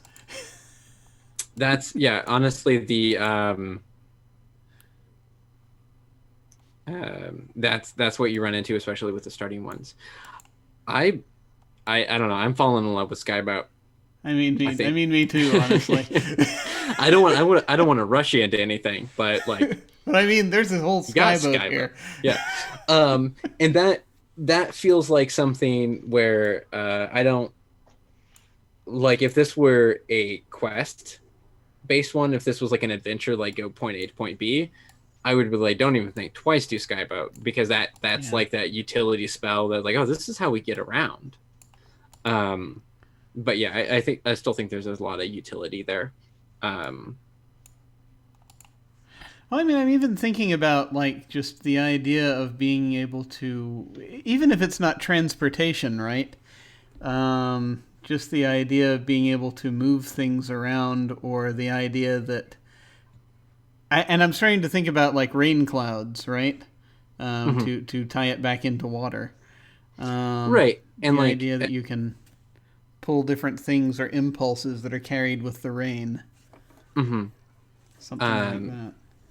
And since you kind of described your family as being fishers, anglers, then like I'm imagining it as the Skyboat is a fishing boat, which also comes with like nets and reels and stuff like that. So like if somebody's coming at you, you're like Skyboat, and then like from the Skyboat a fishing line comes down and hooks them and pulls them back up and away. Like you can kind of have that interpretation of that's a thing that could be absolutely horrifying. I love it. I mean, yeah. But like that's something where the other bits to it. So like that you said that you were from a family of like your dad was a fisherman. Then we can readily interpret boat as a fishing boat. Where if you said like your parents are competitive sailboat racers, or like if this was modern and you were like super rich, I would think of boat as like a swanky yacht, right? Or like a tugboat, or it kind of the history that you give your character can move forward and flavor your spells. No, absolutely. Yeah. So I have another question, because I'm on a kick of how many words can I make and then change my mind about. So I very easily make the word ash for my grit spell. Yeah. Would that be, so I'm just trying to figure out like the mechanics of the system. So having it be ash, could the intent of the spell be, the end result is ash, therefore the thing catches on fire, or is it specific to ash or ashes themselves? So Because I think Yes, that I could be could cool with like her dad's like fire and brimstone preaching thing. I think the way that I would see that spell manifesting, if you wanted to like be able to turn things into ash, yes, absolutely, that totally makes sense. Okay. Like a spell that says ash, and then you can turn things into ash, that makes sense. If it was something where you wanted to be able to create fire, so if you're like, I'm gonna light this thing on fire because I used my ash spell, I, I feel like that would be too much of a stretch. But Okay. like it would probably like smolder and almost have this like creepy, almost like eerie dissolving thing where it doesn't go through the full stage of like flame. It just like smolders and turns into ash, like Awesome. almost skipping that. So yeah, I could definitely see turning something into ash, but not necessarily like. So like I want to Creepy. light this, I need to light a candle, kind of a thing. It's Right. The You can end turn the result- candle to ash. Yeah, the candle to ash, but the whole thing. Yeah. Okay. So I think Yeah. that's what I'm gonna do. I'm gonna switch out the razors for ash in the grit spell because that fits a little bit better thematically with what I'm trying to work with for her. Yeah, and then you can just like always drop like ashes to ashes. Yeah. Yeah. All right, so we're hitting the 11 o'clock hour for me, and that's the 2 o'clock in the morning hour for all of you. We have created some characters, given them impulses, given them a couple of spells to get to use. We've talked about the kind of witches that they might end up being, their kind of history, and this setting of being an old-timey New England, once bustling fishing village, but is now fallen on some pretty rough times. Next session, we get to hop right into playing, figuring out how your characters do or do not know each other in the town, and then we're going to pretty quickly pull them into the plot as we run through it. There is a total of 3 sessions. This was our first. So our story is going to take place in 2 acts over the next couple of sessions. And of course, if any of you have questions over the 2 weeks, because it'll be 2 weeks when we come back, about spells or impulses or the game or the system or any characters, definitely hit me up over Discord, and then we can kind of do a little bit of recap at the beginning of the next session. Cool, awesome. Well, was there anything anyone wanted to? Was there anything else we wanted to get in or deal with bits of business or anything before we go to our outros? Cool, awesome. Well, this is exciting. I'm actually very keen to get into this because it's I just throughout this whole thing this evening is just sort of looking things over and as the characters developed, I'm really enjoying the idea of the dynamic of the characters that I can't wait to see, and just the and then my excitement I think tripled when we stumbled across the skyboat. So I think it's going to be glorious. But yeah, we're gonna go ahead then and get to our outros. So we can feel free to, so we're going to go around and feel free to plug anything you like, and give any final thoughts about this what we've seen of this game so far, and anything we're anticipating, and tell folks where they can find you and all of that. And we shall start with our illustrious game moderator, Taylor. Oh, that's me. I am Taylor. You can find me on Twitter at Taylor_CS, or on Twitter at Whimsy Machine, where I just retweet relevant tweets from the other Twitter account, which is my personal Twitter account. You can buy Spell from my website, which is whimsymachine.media, or Drive Through RPG, Gumroad, others. I don't know. It's on the internet. You can find it.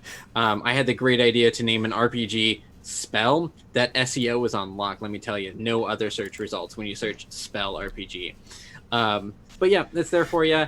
If you want to check it out, we're playing Witch Hunt, which is an unreleased module, but Spellbook Volume 1 has 5 complete modules, including the stat blocks and everything you need to run the session, either as a one-shot or an ongoing campaign, whatever your speed is. Awesome. Excellent. Any other final thoughts about this game in particular? Or... I'm really excited to see how it goes. I like all the different directions that you're each coming in with your characters. I think there's some very interesting bits of overlap where it'll be fun to see the characters connect, and then some real big differences where it'll be fun to see if they butt heads at all. Excellent. Yeah, I'm really looking forward to that. I really want to see how these folks interact. Okay, and over to Marlo. Hey everyone, I'm Marlo. My Twitter handle again is above. You can find me there. I have a pinned post, but to kind of run through that, my next theme coming up is I am on Encounter Roleplay from 2 to 5 Central Time. Tomorrow we're playing Atomic Apocalypse World Diesel Punks. I play a Hocus, because this is a Apocalypse World game, and basically a cult leader that's based on like a Southern evangelical preacher. So talking about religion, here we go again. I am also on from 8 to 9 p.m. I'll be over on Transient Presents on D Live. So we do a after the horror show, because I am on Wednesdays on a Cult Divinity Lost game on that same channel. So check those out. Every other Saturday I'm on Featherfall playing the Gateway Wars, and then I'm here. And that's all I got. It's a lot of got, but that's what I got. Very cool. Wow, that I believe she froze in exactly the end pretty position good position there. actually. That's very good. That's very good. That's very good marketing. Marlo, can you hear us? Are you okay? I can hear you. Yeah. Oh, good. Did you have any final? You're moving again. Yay. Did you have any final thoughts about the session or anything else you wanted to mention? I am incredibly excited. I think we're all playing very different, very characters with, there's some, like you said, some things that are overlapping. I'm just interested to see how we all connect. It's going to be awesome. Yeah, me too. And over to Gillian.